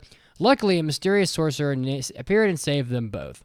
Sorcerer was able to stop the bite from spreading, but in the end, Kobu's left arm could not be saved, causing it to mutate and turn completely black. Since that day, Kobu has aspired to become the world's greatest sorcerer and has since been able to use strange magic from his left arm without using a tool, such as a wand. Years pass, and a guild of powerful warlocks called the Order attacks the village. The local wizards are ultimately outmatched and the village is overthrown. Obeying his sensei, Kobu reluctantly flees and sets on a journey to become strong enough to eventually return and retake his home. This would be similar to a shonen battle anime, but with more mature themes and a darker tone. Story would be layered, with the fights would be personal, with structured power levels. Mage, wizard, warlock, sorcerer. It would appeal to fans of Hunter x Hunter, JoJo, and Naruto. Also, for fans who want more depth out of anime like Fairy Tail and Black Clover. Madhouse Studios would produce it. Merchandise is shirts, posters, figures, etc. P.S. If anyone out there really does want to turn this idea into something, hit me up. And he gave his email address. I think it sounds really good. It could be a long running show that with the shonen tones and it's action. People love magic. It seems appealing. I'm in. I'm a sucker for magic too. I'm not gonna lie. So, and I also like the coming back home to take that shit back. Like that's always like a thing, that I relate to. Not because the Bronx is it's been overtaken, but I would love to one day reach a point in life where I can go back to the Bronx and like do a good thing. So like I relate to that. And I like fucking magic. So like the money making thing here is scary because you just said very basic things, and you also said Madhouse, and they love losing money. So True. shit, Marcus, I'm in because this is one of those times where the premise alone I think is worth me taking a hit, which I'm sure Madhouse Studios, I'm sure they think the same way. Mason. What is so precious about this village? First, you got necromancers attacking it, and then you got warlocks attacking it. He's right. Yeah, what's there? I feel like maybe there could be like a deeper reveal. Like I'm hesitantly in right now. Like it's got potential. There's a little too much in the air with the pitch. Like I can't quite see how it would go. I mean, it could be. I've seen potential, so I'm gonna say I'm in just to fill out a year's worth of anime. But mixed about it. Yeah, me too. Because this definitely sounds like a shonen. Because I don't know. I feel like the bits of this I could pull from a lot of different manga and anime already. But I don't know. It definitely sounds like a shonen though, so it could sell money or sell a lot. So I'm tentatively in. What's so precious about the village? 4 words: subsurface mineral rights. What now? Boom. Boom. Boom. Sold. We're in. I think we're in. I think we're in. Congratulations, Marcus M. I'm gonna buy you 33 different types of vegetables so you can make an extremely nutrient-rich salad. My God. Next up, Brando. Who wants to read it? Oh, Dio's writing us stuff? I guess so.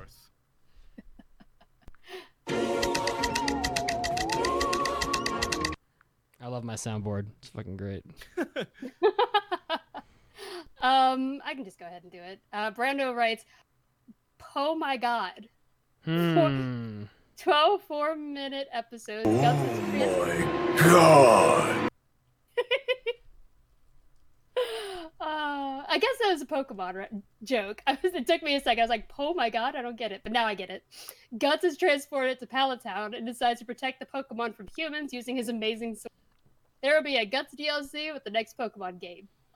I don't know. What the hell? That's all we have. So I'm out. I'm out. This sounds like a licensing nightmare. Right? I'm gonna be out. Yeah.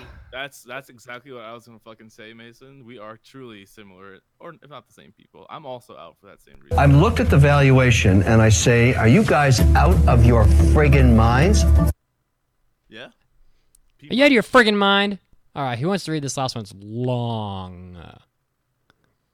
Is it just my turn? God damn it. Okay. Sorry. This one comes from Hearts TM, a nice listener that's on the Discord too. Of course. And they say, the school figure skating club is in trouble. Everyone in the club is about to graduate except for one girl. The school skating rink is about to be converted into some other use if they don't think of something. But what should they do? Main girl is the only person left from the figure skating club, and she wants to so badly recruit new members, but nobody seems interested except for her best friend, who, unfortunately, cannot skate. No matter how hard she tries, she falls on her butt every heckin' time. It's me. That's you. Until one day, the girl sees another girl watching them practice. It turns out this mysterious girl is a transfer student from Canada, and when asked if she wants to join the figure skating club, she confesses she can't skate either. Instead, she introduces the girls to her favorite sport, curling, a sport that you can play on ice in a rink in regular old shoes. Eventually, they recruit a fourth member and are able to save their curling club. The next challenges, of course, are converting the rink, teaching the characters and the audience the rules of the game, joining local curling clubs, of which are only high school age group, finding new mentors, and ultimately becoming competitive in Japanese curling leagues. A 4-person team with a veteran player, a cute clumsy girl, a girl struggling with whether she accepts the curling thing going on, a game with lots of shouting words of encouragement and bending over the waist. Oh, if that's your thing, yep. A game of strategy and execution. Characters shouting "Hooray!" hard at each other as they sweep in front of the curling rock. Don't mind. Don't mind. It's the perfect sport for an anime and would be amazingly fun for newcomers and people already familiar with the sport to watch. Everyone knows that even the most foreign sports are fun to watch anime once you learn the rules. After all, I agree with you, Hearts. I think this is a cool little plot twist. Man. Okay, so you got the hype, you got the Yuri on Ice success, right? I know that was years ago now, but you still got it. People still love that show. You got that. So ice rinks are in people's consciousness. It's not a far reach.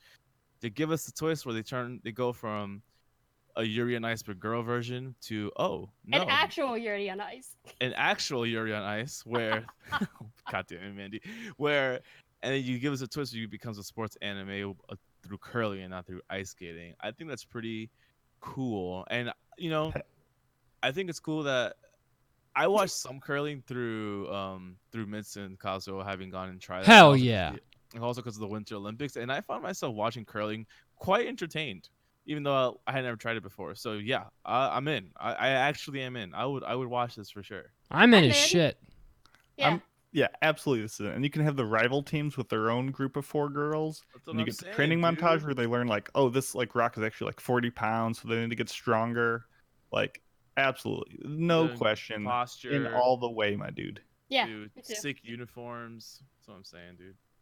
I think that's my favorite one about all these. Yeah, I'm like the most stoked about that one. I thought Ice Heroes had the best one until I read this. Hearts, like that's good shit, dude. That's the kind of shit I want to see.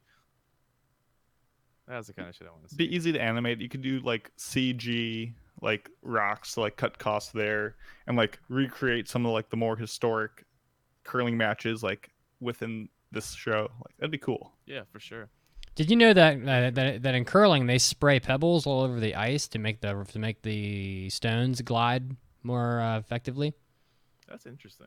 And because of that, the sport is extremely expensive to play and learn because the rink you have to reserve an entire like ice rinks just for curling, and can be very pricey. And they often put rubber bands around their shoes to prevent themselves from sliding. At least when you're learning, so a cheap way to do that is to. But I think they have actual shoes for real curling, but if you're practicing, rubber bands help you not slip. All right. Cool. We had a couple passes. That's the name of the game. We love all of you guys, but you know it's Shark Tank, and if you've watched the show, they're very hard on people. Yeah. In Shark Tank. Go easy on you. And so we're not going easy on you either. We had like 15 submissions here. I think we only took 4 of them. So. But thank you, everyone. Sure. That was all of our Shark Tank submissions. So in order to do another one, we have to have more people submitting Shark Tank ideas to the website. If you go to the website, AAAPodcast.com, along the top, there's a mailbag button. And one of the options in the mailbag button is to choose to submit it as an anime Shark Tank. So you submit a Shark Tank the same way you would a mailbag. You just select anime Shark Tank instead. So after we've compiled, enough and enough time has passed, we'll do another Shark Tank episode because I do think that these are fun, and we've been doing these maybe once a year now for years and years. This is like the 5th or 6th time. So let's get the submissions in, and we'll read what you've got on the show. So. Hell yeah. That will now bring us to our 5-star review. Actually, no, break? That's not true. Nope, we gotta take a break. Sorry, I scrolled Sorry, guys, I gotta pee. Yeah, I scrolled too far in the document. Yeah, we have another In-Show Weekly news break, and we have a question for you to ponder. The question is, the 1920s was a decade of great change and upheaval, with monstrous demons appearing across America. To combat this menace, the holy organization known as the Order of Magdalene was established. What is that anime? We'll let you know after the break.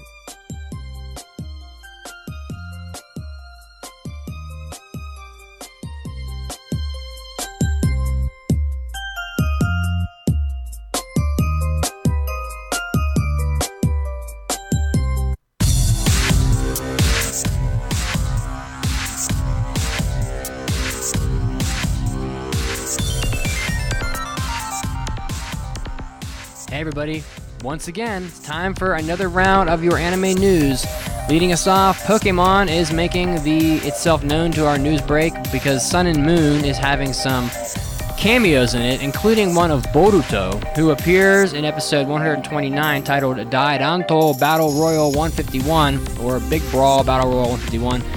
Pikachu, that is named Boruto, has an identical hairstyle to the character from the Boruto anime series, and also has the same sort of cocky and cheerful personality of Boruto himself.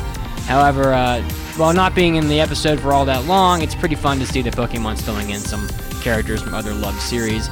Next up, Nintendo making some news. Looks like they're going to be releasing a Nintendo Switch Lite handheld system on September 20th, which is basically a portable-only Nintendo Switch that is not able to connect to televisions. And it's being released in interesting colors of gray, yellow, and turquoise, which I like quite a lot. I'd probably buy the turquoise one, maybe. And to me, it looks about like a Sega Game Gear, to be honest. Same sort of shape and size. And I'm sure that this will be a big seller for the holiday season. Next up, Lupin III is getting its first CG anime film by Stand By Me Doraemon's Takashi Yamazaki. There's been a lot of films in the Lupin III franchise, done by Monkey Punch, of course. However, it has never had a full-length CG 3D film before, so it's going to be interesting to see when this film opens up in Japan on December 6th, whether or not it's received very well. And if we know anything about Lupin, it's that it's about as long-lasting as any franchise ever, so I'm sure it'll be a success. And rounding us out, it looks like Evangelion is getting a smartphone game in 2020, which is pretty exciting. Mobcast, the game developer, announced that this is happening, and it's going to include material from the rebuild of Evangelion films, and they're going to have more details at a later date, of course, for people who are interested, but they don't really have much info now other than that it's coming out in 2020 and that it is happening. And of course, in the meantime, to whet your appetite, you can always go to Netflix and watch the release of Evangelion on there as well. This was Mitsugi, and this was your anime news break. Now, of course, time to get back to the podcast right now.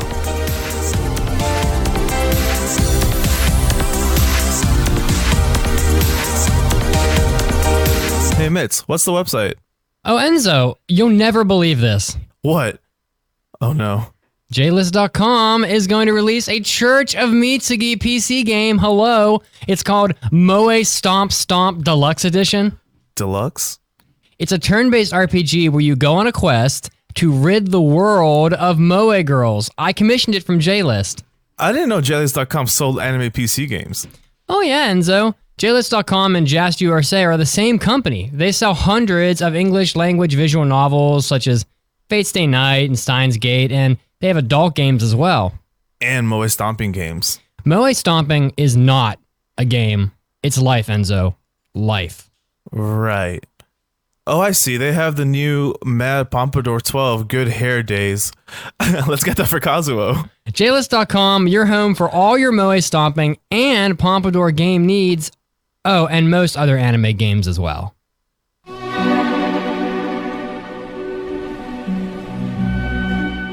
Now presenting Burning Questions with the Anime Addicts Anonymous podcast.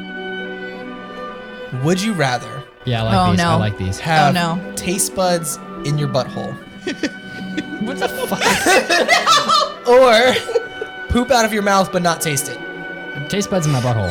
So you would rather taste your poop as you're shitting there? Well, you didn't explain what was That's why the taste buds are in your butthole, is so you would. Oh, okay. God. Yeah. Taste buds in my butthole. Oh, God. What was the other one? Or poop out of your mouth but not have to taste it? I have to go with that one. No. I mean, that's disgusting. Taste buds in my butthole. No, that's you want to taste your own poop? Now let me ask you a question. Yes. You have taste buds in your mouth. Yes. If you hold your nose and eat food, you can't taste it. If I hold my nose, do I still fully taste it out of my butt?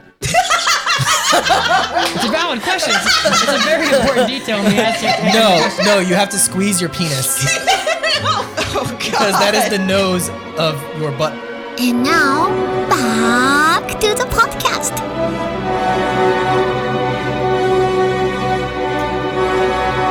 Welcome back to episode 480 of the Anime Addicts Anonymous podcast. God, that. Well, your penis. I'm sorry, your penis is the nose of your butt. Your penis is the nose of your butt. If you don't have a penis, you can't smell through your butt. Who would have thought? Oh, man. Yeah, sorry, Mandy. Anyway, the answer to the question we asked you for the news break. But actually, before the answer, the question was: the 1920s was a decade of great change and upheaval, with monstrous demons appearing across America. To combat this menace, the holy organization known as the Order of Magdalene was established. The answer to this one, which I actually knew because I rather enjoyed the show, was Chrono Crusade. Heck yeah. Okay, That was a college show for me. Yeah, that was definitely a high school show for me. I think I even read the manga for that one. That's crazy. But yeah, so I've personally given Chrono Crusade like a solid 3.5 out of 5. Do you know what the podcast gets from our listeners, Mitz? What's that? 4.5 out of 5. No. Bullshit. We get 5-star reviews, baby. Oh, okay.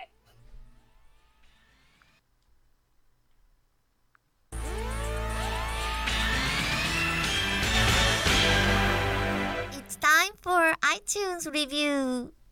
Sweet. This is a long one.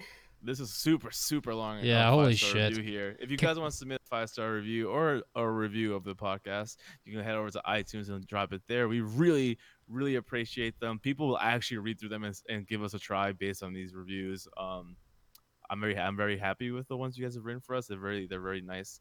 So yeah, do that there. Like, subscribe to the podcast, all the stuff. But this one comes in from Foy Man, and they say nice 5 stars, and they continue with, I love this podcast. It makes me not hate myself while I'm at work.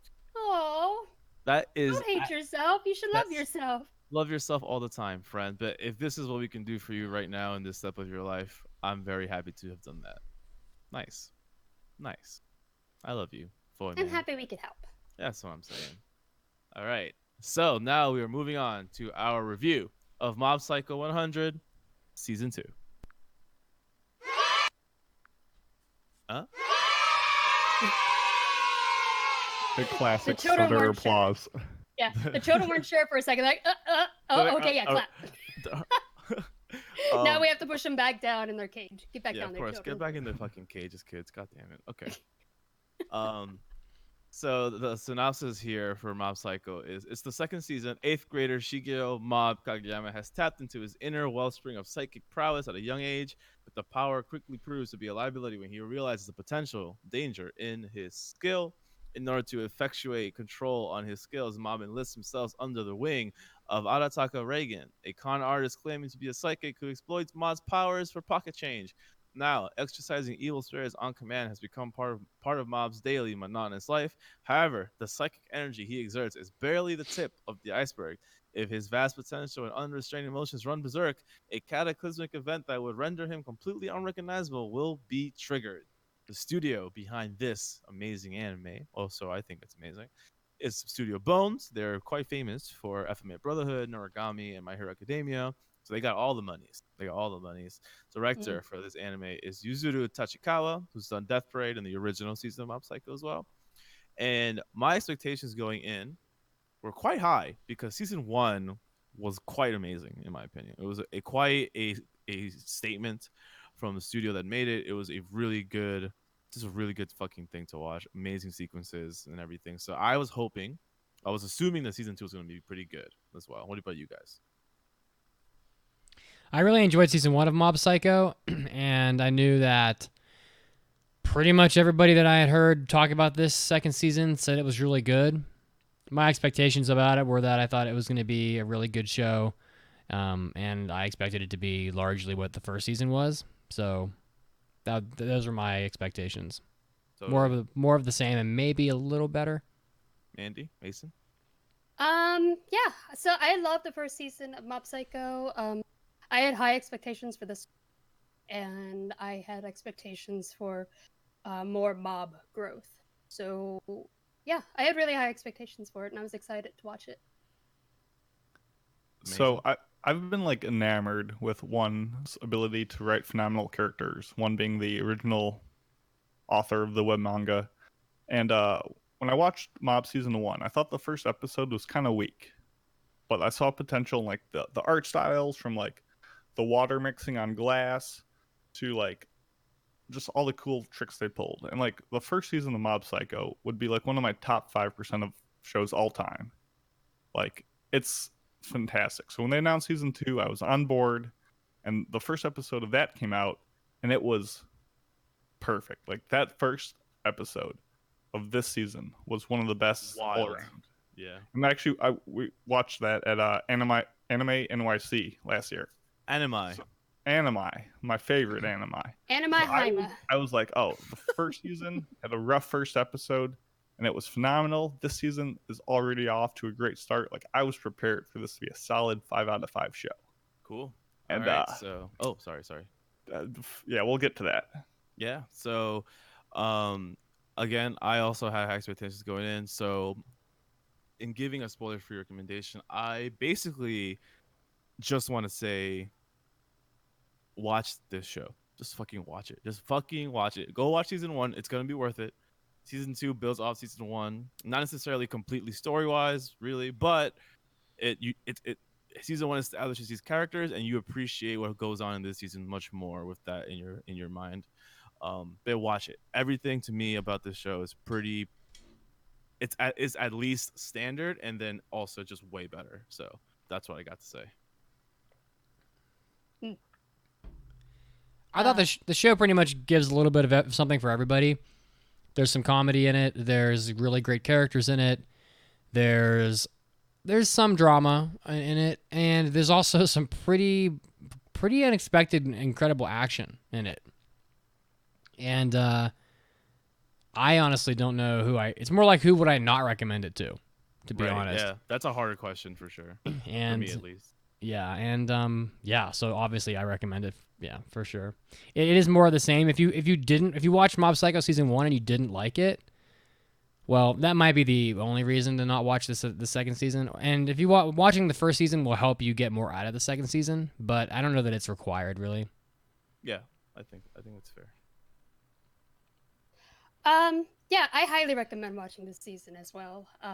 And also definitely go back and watch the first if you haven't seen it. I think Mob Psycho is a very fun series, and it mixes normal, grounded issues with over-the-top psychic powers. So Mob is a very endearing character, and it's very satisfying just to watch him like make friends. It's so sweet, but this season also gives him a lot of character growth and forces him to open up to others, and rather than just stay this stagnant main character who constantly bottles up his own emotions. So we get to see another side of Mob, and as well as Reagan, and there are still slice of life moments, but the season really buckles down, delivers a very powerful message.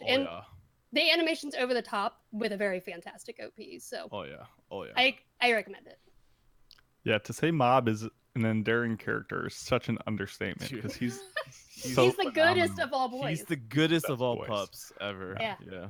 I guess I brought up season 1 earlier because while this show is absolutely worth watching and season 1 is a masterpiece, I believe that season 2 was a big step backwards. And I actually, because of the potential I saw in season 1, I was a little let down by this one. That said, it's still worth watching, and there's enough left over in the manga for like one more season. So even though this one I think was a step backwards, I'll be like still the first in line asking for more Mob later on. So give it a shot. I think I was the opposite. I like this one more than season 1 a lot. I think most people are that way, and I just but you're the hottest of takes. Yeah, hottest of takes is that despite not being as good, it's still really darn good. Yeah, that's the hottest it got. So take that for what it is. All right, so now you guys have our official spoiler warning. We're about to go deep into the show. This show that you do not want to get spoiled on the show. This show has a nice little twist that ups the stakes. Get away from the podcast. We're about to go in. If you're going to check it out now, thank you for listening. But right now, we're going to go into Mob Psycho Season 2. Complete Spoilers are coming. Oh my god! All right, so I guess let's start with the story. Kills me every time. Sorry. So let's just start with the opening, so we can all say yes, it's amazing, 100%. it's great. It's got like this Persona 5 aesthetic going on So with like the good, bass dude. production, and just the song is good, and the visuals are dynamic.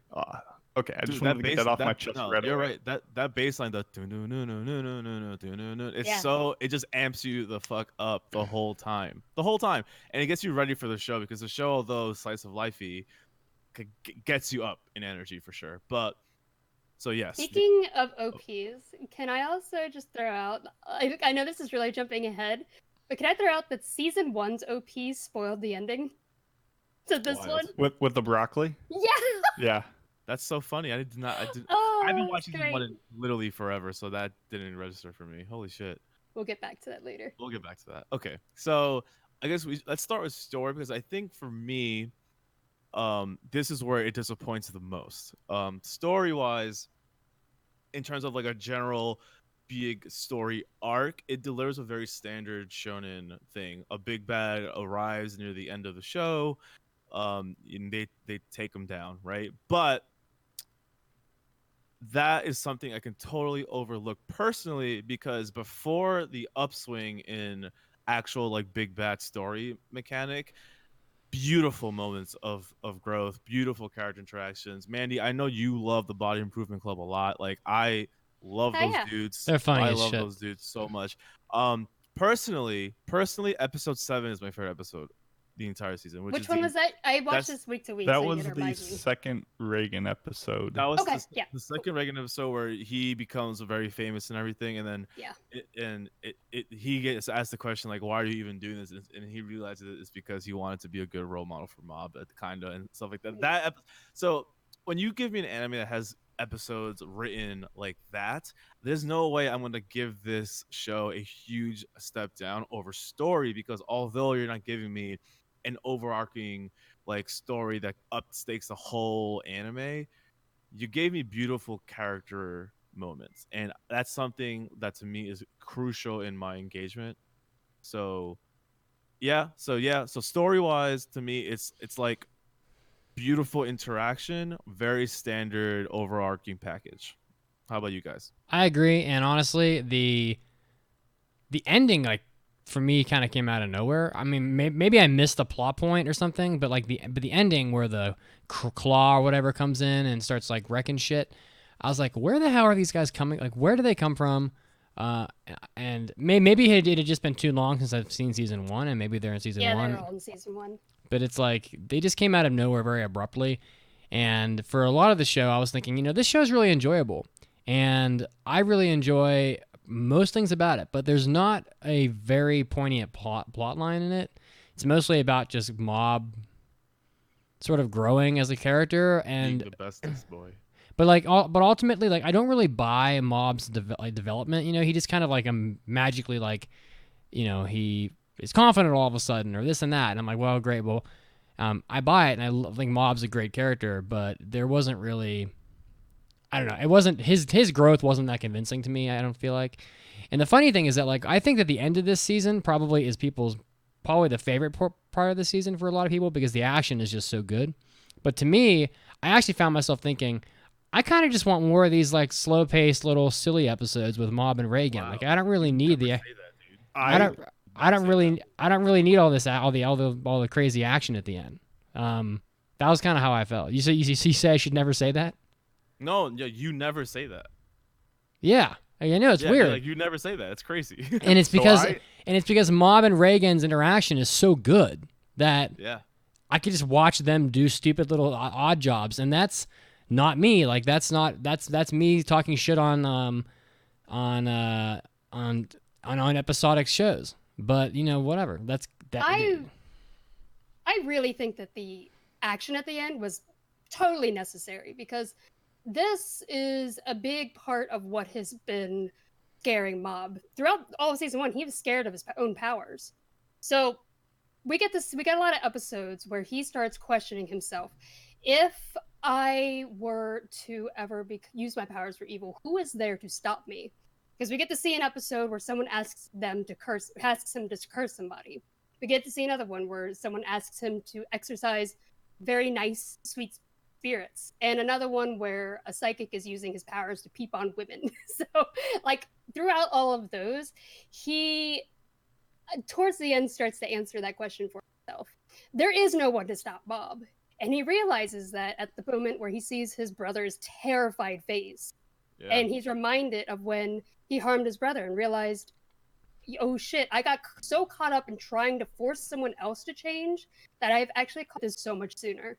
So at that moment, he mitigates the damage by, instead of forcing someone else to change, he changes himself. So I feel like that the action is fun to watch, but I think he really needed something to scare him out of it and realize, oh shit, it doesn't take much for someone to slip off the end.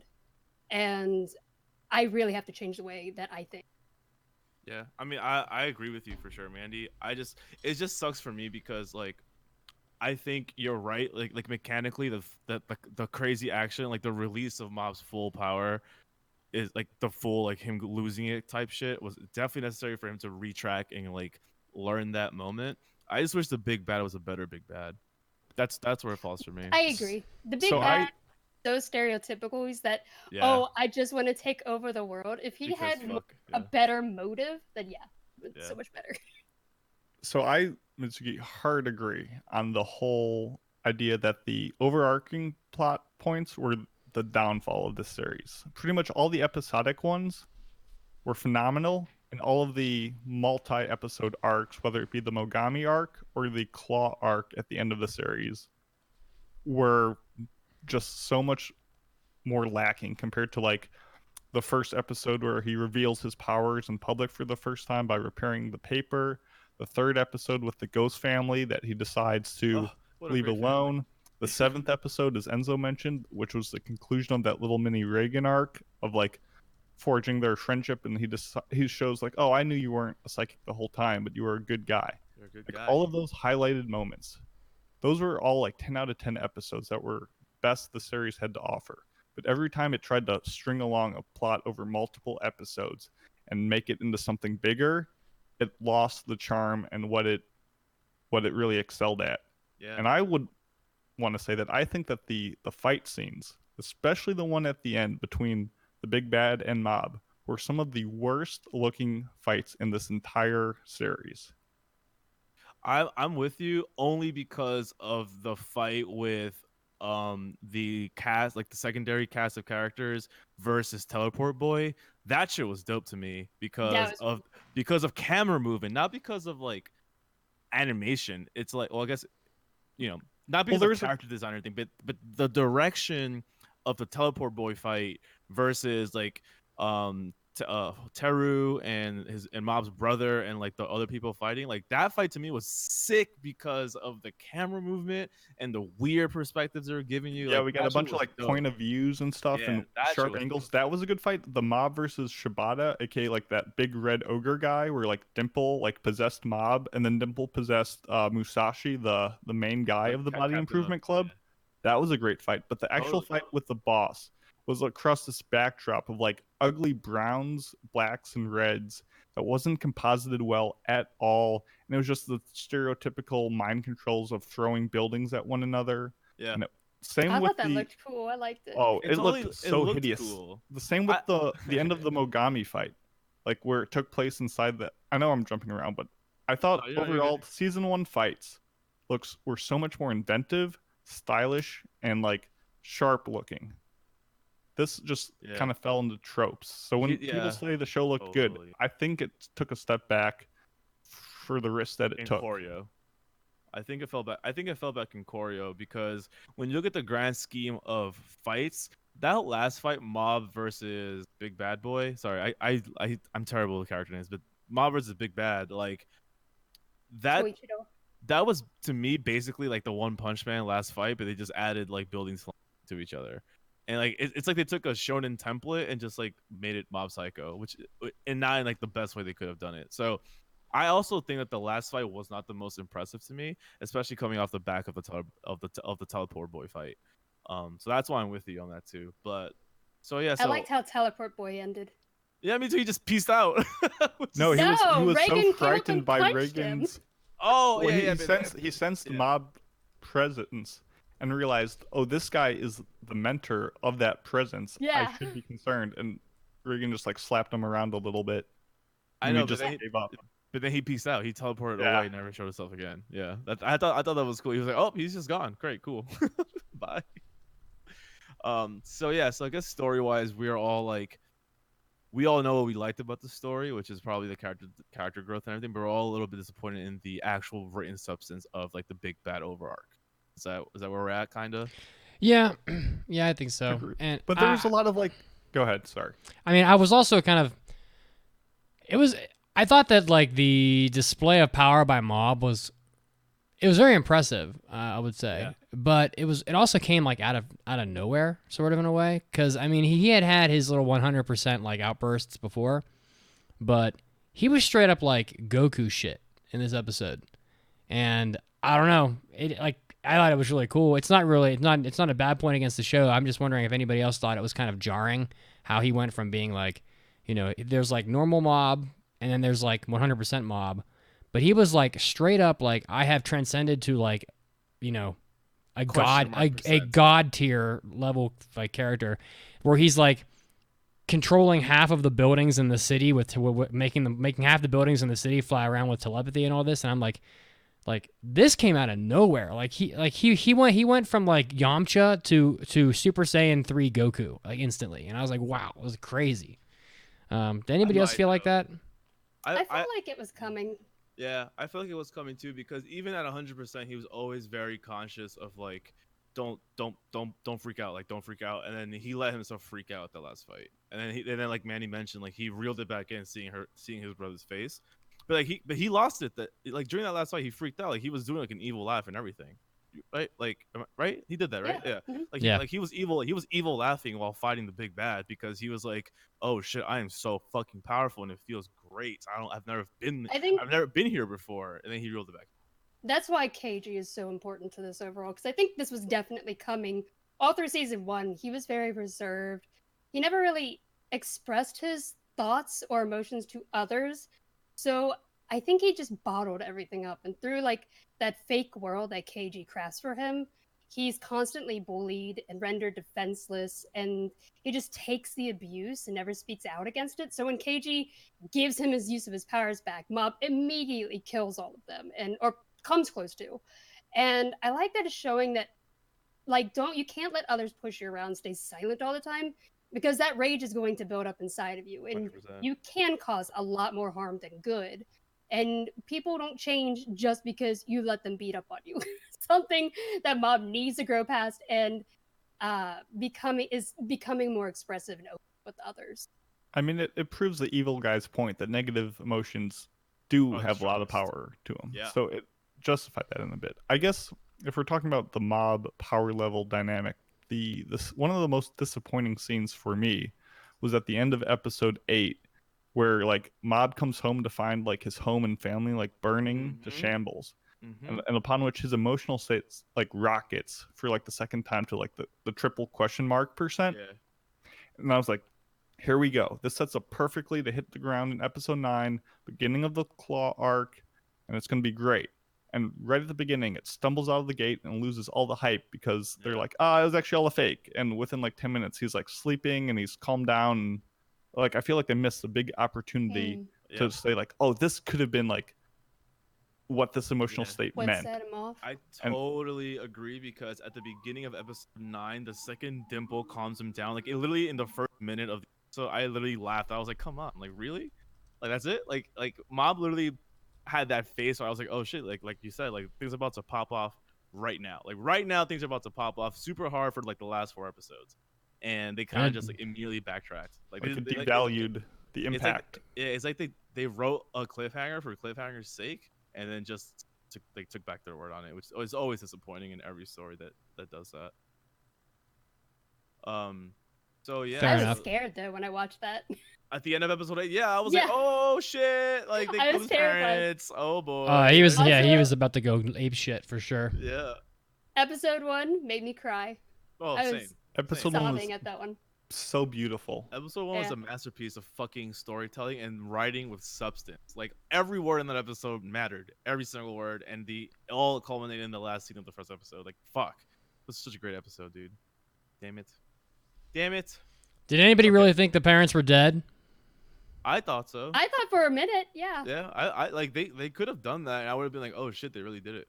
Wow, like oh boy. Did you guys how did you guys feel about the OP in the show? I know Mandy, you said you liked it. I think we all talked about it. Yeah. It was great. It wasn't as cheesy as the first season's opening, which is where they like counted up to 100. Yeah. Which was a nice little touch, but it got old quick. This one had a much better song selection and so many cool like inventive CGI effects with like the characters popping off in that like zigzag pattern. Okay. Well, I mean, like I know we mentioned it. I just wanted to say like the whole animation sequence of it aside, for some reason I just don't care for it when the actual music is clearly written specifically for the show. Oh, really? Yeah, I love that. I think it's interesting. I don't know. I sort of agree. It depends how it's used.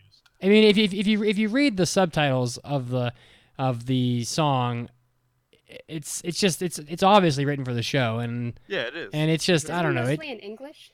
Yeah. About until the girl starts singing, it's in English for the most part. Both seasons had music written for the openings. I just wondered how you guys felt about that because I it's not always as obvious as it was this time. Like sometimes the music's written for the show, but it's it doesn't have a lot of English in it or whatever, so it's not so obvious that's the case. But in this one, they're chanting 99.9, and Mob's name is said like a dozen times in the song. So I just wasn't sure how you guys felt about it. To me, I kind of feel like it's a little. I'm not sure what the right word is. Like, so you're gonna look me in the eye and tell me that you don't think the Pokemon theme song is worth? I was about to say Pokemon and JoJo both have unique OPs written. You're gonna look me and you're gonna take that cute bald head and look at me and tell me that the Pokemon theme song. Are you trying to butter me up? I'm trying to let you know that there's hope Digimon? out there. Digimon? Huh? To be Season fair, 4? those are a lot like American like rewrites to like True, yeah. sell it off the bat. But I do agree with Mitsugi's point that like a lot of times it comes off as a little too cheesy and too ham-fisted. Ham-fisted. Maybe that's one. It has to execute well. But like the Digimon and Cardcaptor, those are English translated versions, right? I mean, So is Pokemon. And Pokemon, I'm talking about like that's not the case here. I mean, I'm guessing I liked it. It's fine. It's fine if you liked it. I just wanted to see what your take was. I personally would rather them hire like a pop star or something or like license one of their songs or something. But that's just my style. I don't know. Yeah. So whatever. I was just curious. All right. So we I think we did a good job on the story, and in the story we covered a lot of characters, but I think there's several characters here that I think deserve a good shout out. For me, it's Reagan. I think Reagan played a stupidly huge role in this. In this season, like it's incredible. It's incredible how one was able to write a character that has zero power, but his power is just his humanity and how he uses his language. Like language is his biggest tool. He uses it expertly. He uses it recklessly sometimes too. But in that, he finds himself and realizes that he plays a bigger role in all this as someone that Mob looks up to. And when he realizes that role, I think that's where his character to me shifts in like the best way possible, and he becomes like the dude I want to hang out with the most ever. Like that, I want to hang out with Reagan so fucking bad. I want to hang out with him so bad. I wish he was a fucking real dude. But yeah, I think he's. I wouldn't want to work for him. I would not want to work for him, but I would definitely grab a beer with the dude for sure. I know. What do you guys have any characters that you guys like were a shiny? I want an entire spin-off of just the Body Improvement Club, and I want to see the Body Improvement Club show up in the How Heavy Are Your Dumbbells anime. That'd be great. That'd be sick. I love how they just celebrate all these tiny little accomplishments and birthdays. And they always throw people up in they always throw each other up in the air and stuff. Yeah. Oh my god, dude, the scene where they're fighting Big Red Hulk Boy and like Captain, before getting possessed, puts his human ass body between the demon's foot, stomping down and Mob unconscious on the floor, and he gives that speech where he's like, "Mob, you may have been the weakest of us all, but you're always there running behind us." And that's enough for me to stand here between you and this demon to make sure you're good. I was like, bro, stop with the fucking onion cutting. It's so sweet. It's so sweet. It's so. It was badass as shit. He ends up being stronger because his muscles were crafted by his own efforts, not like psychically like. Yeah, I love that shit. Like that was great. He's rewarded for his efforts. That was freaking great. I'm sure you loved that, Mitz. I'm sure you loved I was all about that shit. His muscles were not built out of. Oh, he's so swole. He's so swole. He's so swole. Musashi, our boy. 100% swole. And the other guy in the club who like gave up his shoes, right? Oh, that was fun. That was funny though. That was funny because that when he walked away, I was just like the characters. I was like, oh, so cool. And then the rest of the members are just like, oh yeah, he just bought the wrong size. So. So funny. I actually liked Katsuya because I think he's a good example of what Mob could become. That's the umbrella guy. He was so terrified of his own powers, and that unfortunately Toishiro, bad dude, got to him first and manipulated him into thinking that. I mean, Katsuya wasn't able to think for himself at first, and so Toichiro was easily able to manipulate him into thinking that he was a good guy, but giving him a normal ass umbrella and saying this is going to control your powers. Umbrella. I was going to say that was a really nice touch, and I did like that scene. Yeah, I will. Just to go off that character's arc into like Umbrella Dude, I think Umbrella Dude is the best example of. I mean, aside from Mob too, but like from the side characters, like Umbrella is the best example of the show. I think like it's one of the last lines of the show, but like the bad guy says people need people. Yeah. And like that's the message I took away from the show, is that the show to me is just showing how like yes, it's important that you make your decision at the end of things, but it is crazy how much influence just the people that you by chance are surrounded with every day, how much their influence is on like that influence that people have is daily influence. Like every bit of energy that you put out in your daily life, the people around you pick it up and are influenced by it, whether you want to or not.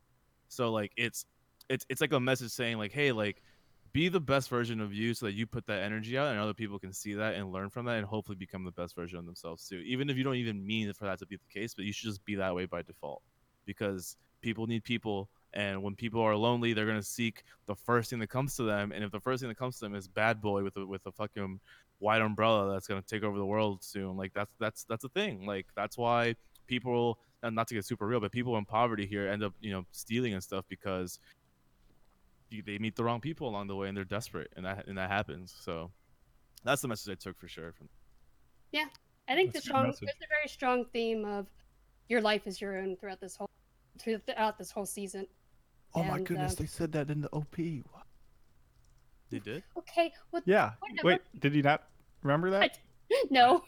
Wait, that's Nope. that's literally where the Mob Psycho like text comes from. It comes from "Your life is your own," and then it says that in text Oh, you're and right. in the song. Yes.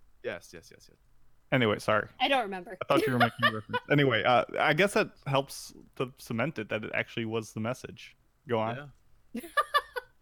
Nope, that was all I really had. It said, trying to control others or allowing others to control you, a perversion of your own free will. So it's, I don't know. I thought it had a very strong message at the I end. like that. A perversion of your own free will. Yeah, that's what you want to avoid.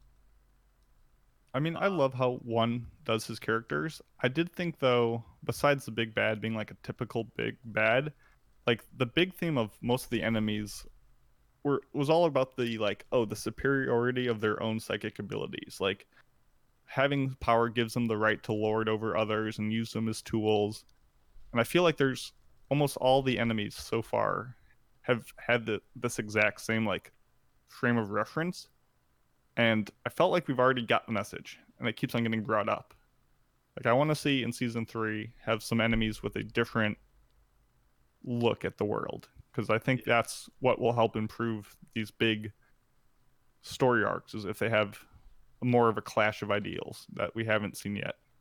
Did anybody think that umbrella man looked like Muta from Space Brothers? from Space Brothers? Yes, I did. I fucking did. I said did. Thank you for making me feel not alone. Hey, you know what? Anytime. That's why I'm here. But yeah, so I think in general the surrounding cast of characters they all did their job. Like they all entertained me when Mob was not the center stage, very well. So I think there's several characters in this show that took the stage well, including Mob's brother. I think Mob's brother is so sick. He's a great dude. But yeah, so that's really all I got for characters. Body Improvement Club is dope. Reagan's the fucking chillest bro. Side characters are all great. Dimple is fantastic. I love Dimple. Yeah. So if we don't have any more thoughts on characters, we can move on to just going over the art and music before we go into final conclusion. I mean, I thought the art was. We touched on both. Yeah, I thought we did too. I thought the art. Right? Yeah, okay, we did. Thought the art was great. Music was not the high point of the show, but had good spots. I didn't like the OP. I don't think I ever even listened to the ending. It's solid. It didn't take my attention for 100% of the time. I think I skipped the ending agree. every time. I think the animation. I'm someone that likes the animation in ping pong. So like when the animation, when the animation, started to go a little off model and very like I call it very wrinkly. Y'all know what I mean if you see it. Very wrinkly animation. I'm totally okay with it as long as the choreo and the cinematography is there to back it up. It is for a lot of it, like 90% of the time, the choice of off-model art is accompanied by great camera directing, great fight choreo. Teleport Boy fight is like I think the pinnacle of the achievement here for this show. There are times though, like in the last fight, it's very generic choreo, and and then so the off modeling just looks cheap. But overall, I think the art for the show is pretty fucking solid. I think the pixel animation for the powers of the second part is pretty solid too. Yeah, I just overall, while it is good, I thought it was a step back experimentally from season 1. Like to me, nothing lived up to as good as that alley fight from like the midway of first season, Forgot where they went like up the building or whatever. That was Forgot. that was peak mob for me. But yeah, it still holds up well. For sure. All right, Mandy, any thoughts on animation before we move on to conclusion? No, I thought the fight scenes looked great. I don't know. I was entertained. Cool. Oh yeah. I will say I was definitely entertained no matter what, but I couldn't help but sometimes be like, oh, okay. The compositing was so bad though. All Which right, scene? I don't know. the last one. End of the Mogami arc too. The last one. I would say the last one. I didn't really care about I didn't really notice that I didn't really have a high expectation for the Mogami stuff, so I guess I didn't notice it then. But for the big bad fight, there were definitely parts of it I was just like, that looks lazy. But I mean, I'm not an animator, so I can't even talk shit. I thought this do was. you want to start with your final conclusion, Mitz? I thought it was a great show to binge. I binged it and it was super easy. Like it's amazing how some shows are just like not bingeable, and some shows you just can't put down. I think the show has the it factor for sure. I think it's really hard to put my finger on exactly what it is about it that makes it so likable, but I have a hunch it's the characters. But I definitely think it has the it. They use it in sports a lot. The it factor. Yeah. All in all, I didn't have too many complaints about the show. I thought it was really good. Wanted a little more story. Thought the ending was kind of. I get it that we're trying to like. I think it was like Mob's trying to like confront his power or whatever, but it seemed a little gratuitous. I liked it. I liked it a lot though. If I'm not sure if they're making season 3 yet, but if they are, I'm down. Is the manga over? The manga's over. It is. So essentially, there's like 110 chapters in it, and season 1 covered 50 of them, and season 2 covered 40. And I know you're thinking like, oh, there's only like 20 or so chapters left, including like the omake or extra chapters. But there's a lot of like dense stuff in that last section that there should be enough for season 3. Okay. I think I'm teetering between like a 4. I'm in the 4-ish range. But I think I really enjoyed watching the show. So based off that methodology, I'm gonna give the show 4.5 embarrassing things said on television by Reagan out of 5. Nice. It was good. Okay, good yeah, show. I can go next. Yeah, I think the show gave me basically everything I like in anime. It's a reminder, and I say this only for shows I really fucking enjoy. It's a reminder to me as to why anime is a fantastic, marvelous medium, because you get visual spectacle, you get beautiful choreography, you get amazing characters that are written super well, secondary characters that you adore, the main cast having in exchanges and personal growth moments, and it gives you more morals that you can reflect on, that you can look into yourself and be like, wow, like I'd never thought about that in myself. Like maybe I should be more conscious about these kind of things myself in my daily life. So I learned from the show. I loved watching it. I loved listening to it. It is just everything I could ask for in an anime executed well. So yeah. So even though the big bad could have been better, it does meet a standard. So I don't hate it. I don't even dislike it. I still like it. So to me, Mob Psycho 2 is a 5. 5 Woo! 5 broccolis out of 5. 2 5s in a row from Enzo. Aw, Broccoli I is was great. gonna do broccoli. Sorry, friend. I can go next. So on a scale out of 5, like Mob season 1, like every episode was like a 4 to 4.5, and it was like some of the best like cuts of animation that I've seen, and it absolutely floored me. On the other hand, like Mob season 2 like oscillated between like 2 out of 5 episodes in the larger Mogami and Claw arcs, and like masterpiece 5 out of 5 episodes and like the more day-to-day struggles of the characters. And like in full honesty, like not judged against that first season, this season I'd probably give like a 4 out of 5. But I just can't remove that context of the potential that I saw in it. And I really felt soured and let down by like what should have been impressive set pieces that just fell flat for me. So, as much as I love this series, and like what Enzo touched on with like the morals and the lessons that it teaches us, and so many of the characters within it, I'm gonna give Mob a 60% out of 100, or 3 out of 5. Wow. I just something about it, just I did not enjoy over half of my time with it. Live your And truth, fam. it all makes sense, like, looking at it on the summary or just looking through, I don't see anything wrong with it. Something about the season just rubbed me the wrong way for most of the time that I couldn't jive with. But like I said, season 3, I'll be first in line asking for more. I thought the season was fantastic. The only complaint I had was that Toichiro is a very stereotypical villain who doesn't really have any good motive for what he's doing, except he's just drunk with powers. That's basically angry. it. I am a bad guy, so therefore I want to basically. I can be bad because I'm stronger than you. Yeah, exactly. It's so silly. But outside of that, everything else I loved. I loved that Mob got some actual growth in this season. Because I think he could have easily stayed a very stagnant character. Never learned from anything else that was going around him, and I'm happy that it forced him to. So yeah, I mean, I don't really have much else to say, so I'd give it 4.5 dimples out of 5. Wait, you know what, Mandy? Way to go! You and I had the same score. That was good. we came together in a line. High five, air high, yeah. Nice. I think we average out pretty high.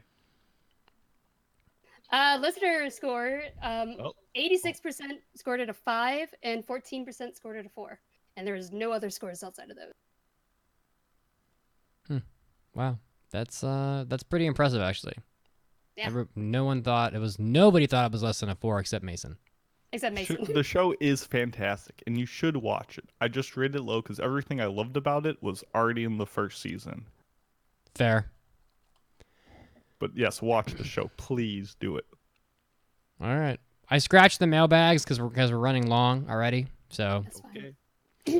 But yeah, that was a good show. That's the kind of show that I think that's like somebody asked me, like someone recently said, my daughter's recently caught the anime bug. She's got these like she has Verve or whatever it was, and I'm like, and he said, you know what? Can you recommend some shows that she might like? And he routed off a couple of things she already watched, like Ergo Proxy and some other things, and I was like, and Mob Psycho was one of the shows I said. There were some other my cliche stuff I threw in there that are my personal favorites that I think are good. But Mob Psycho was on that list, because I just think this is a show that newcomers to anime will really enjoy, because it's got some action in it and the characters look nice. I think it's a good introductory show for people. Yeah, I think it's a super solid start. And the message is so good. I think if more people watch this show, you become a nicer, better person for it. Become a good pup. It's good vibe for the industry. Good mojo. Yeah. And to be honest, all you need is the Body Improvement Club. That's it. Hell yeah. Hell yeah. That's all you need. We need OVAs with them. Yeah. Last thing is right before Mob lands like the final fucking blow on the big bad. He literally yells out, "Body Improvement Club, fight on!" And I thought that was so fucking cute. All right. I think that does it for episode 480 of the Anime Addicts podcast. Please find us at AAAPodcast.com. Tell a friend. Create an account. Tell a friend. Please tell a friend. Tell a coworker. Tell a friggin' friend. If you pay the monthly stuff, you can listen to our hentai episode, Hobby Addicts After Parties. It's a whole bunch of episodes for just some monies a month. You can find us on iTunes. Please subscribe. We are very much one of the better known podcasts. If you want to strive to be the best, you can find us on Facebook, facebook.com/group/AAPodcast. Thank you so much for everyone that joined us live. Please join us in the Discord, and you can check out the live stream channel where we post the stuff we're talking about usually now. But you can find me on Twitter and Instagram at Enzobadia, ENZOBADIA. Mandy? Oh, yeah, you can find me on Twitter at Mandy or AAA_. Sorry. Mandy spelled with an I. Mitts. I am at Pope Mitsugi on Twitter. But let me tell you, I know that most of you guys are. Some of you, I think it's most, but I think you're on the fence a little bit about these like extra episodes we do. But if my story today about carrying a 50-pound dog down a friggin' mountain, and I'm not talking about a little mountain in your backyard, like, oh, I had to drive up a hill in my car and it was steep. I'm talking about a friggin' mountain where people die, okay? If my story about carrying a 50-pound dog down a mountain in a backpack doesn't get you to sign up for Hobby Addicts, man, nothing will. So get over there. It was quite a And compelling There was story. blood, there was snow, there was ritual huts. There was Skyrim The shit. Dark Brotherhood showed up. The Dark Brotherhood was there too. I'm sure there was a dragon somewhere. Oh, it flew overhead. Mitsugi is he's Fusor dying all over the place. Oh, it's. I'm telling you something. It's nuts. Gotcha. And Mason, you don't do social media, right? You Nope. don't want to talk to no one. You don't want to talk to none of y'all. Anyway, Unless that's you're in it. the Discord, then I'll talk with you all day. Yes, he's definitely on there a lot. So yeah, that does it for episode 480. We're gonna go do an after party and stuff now. Thank you so much. We love you. Don't forget to love each other. Thank you so much for listening. Until the next week. Peace. Bye, guys. Your life is your own, baby. Put that in your anime pipe and smoke it. Oh, come on.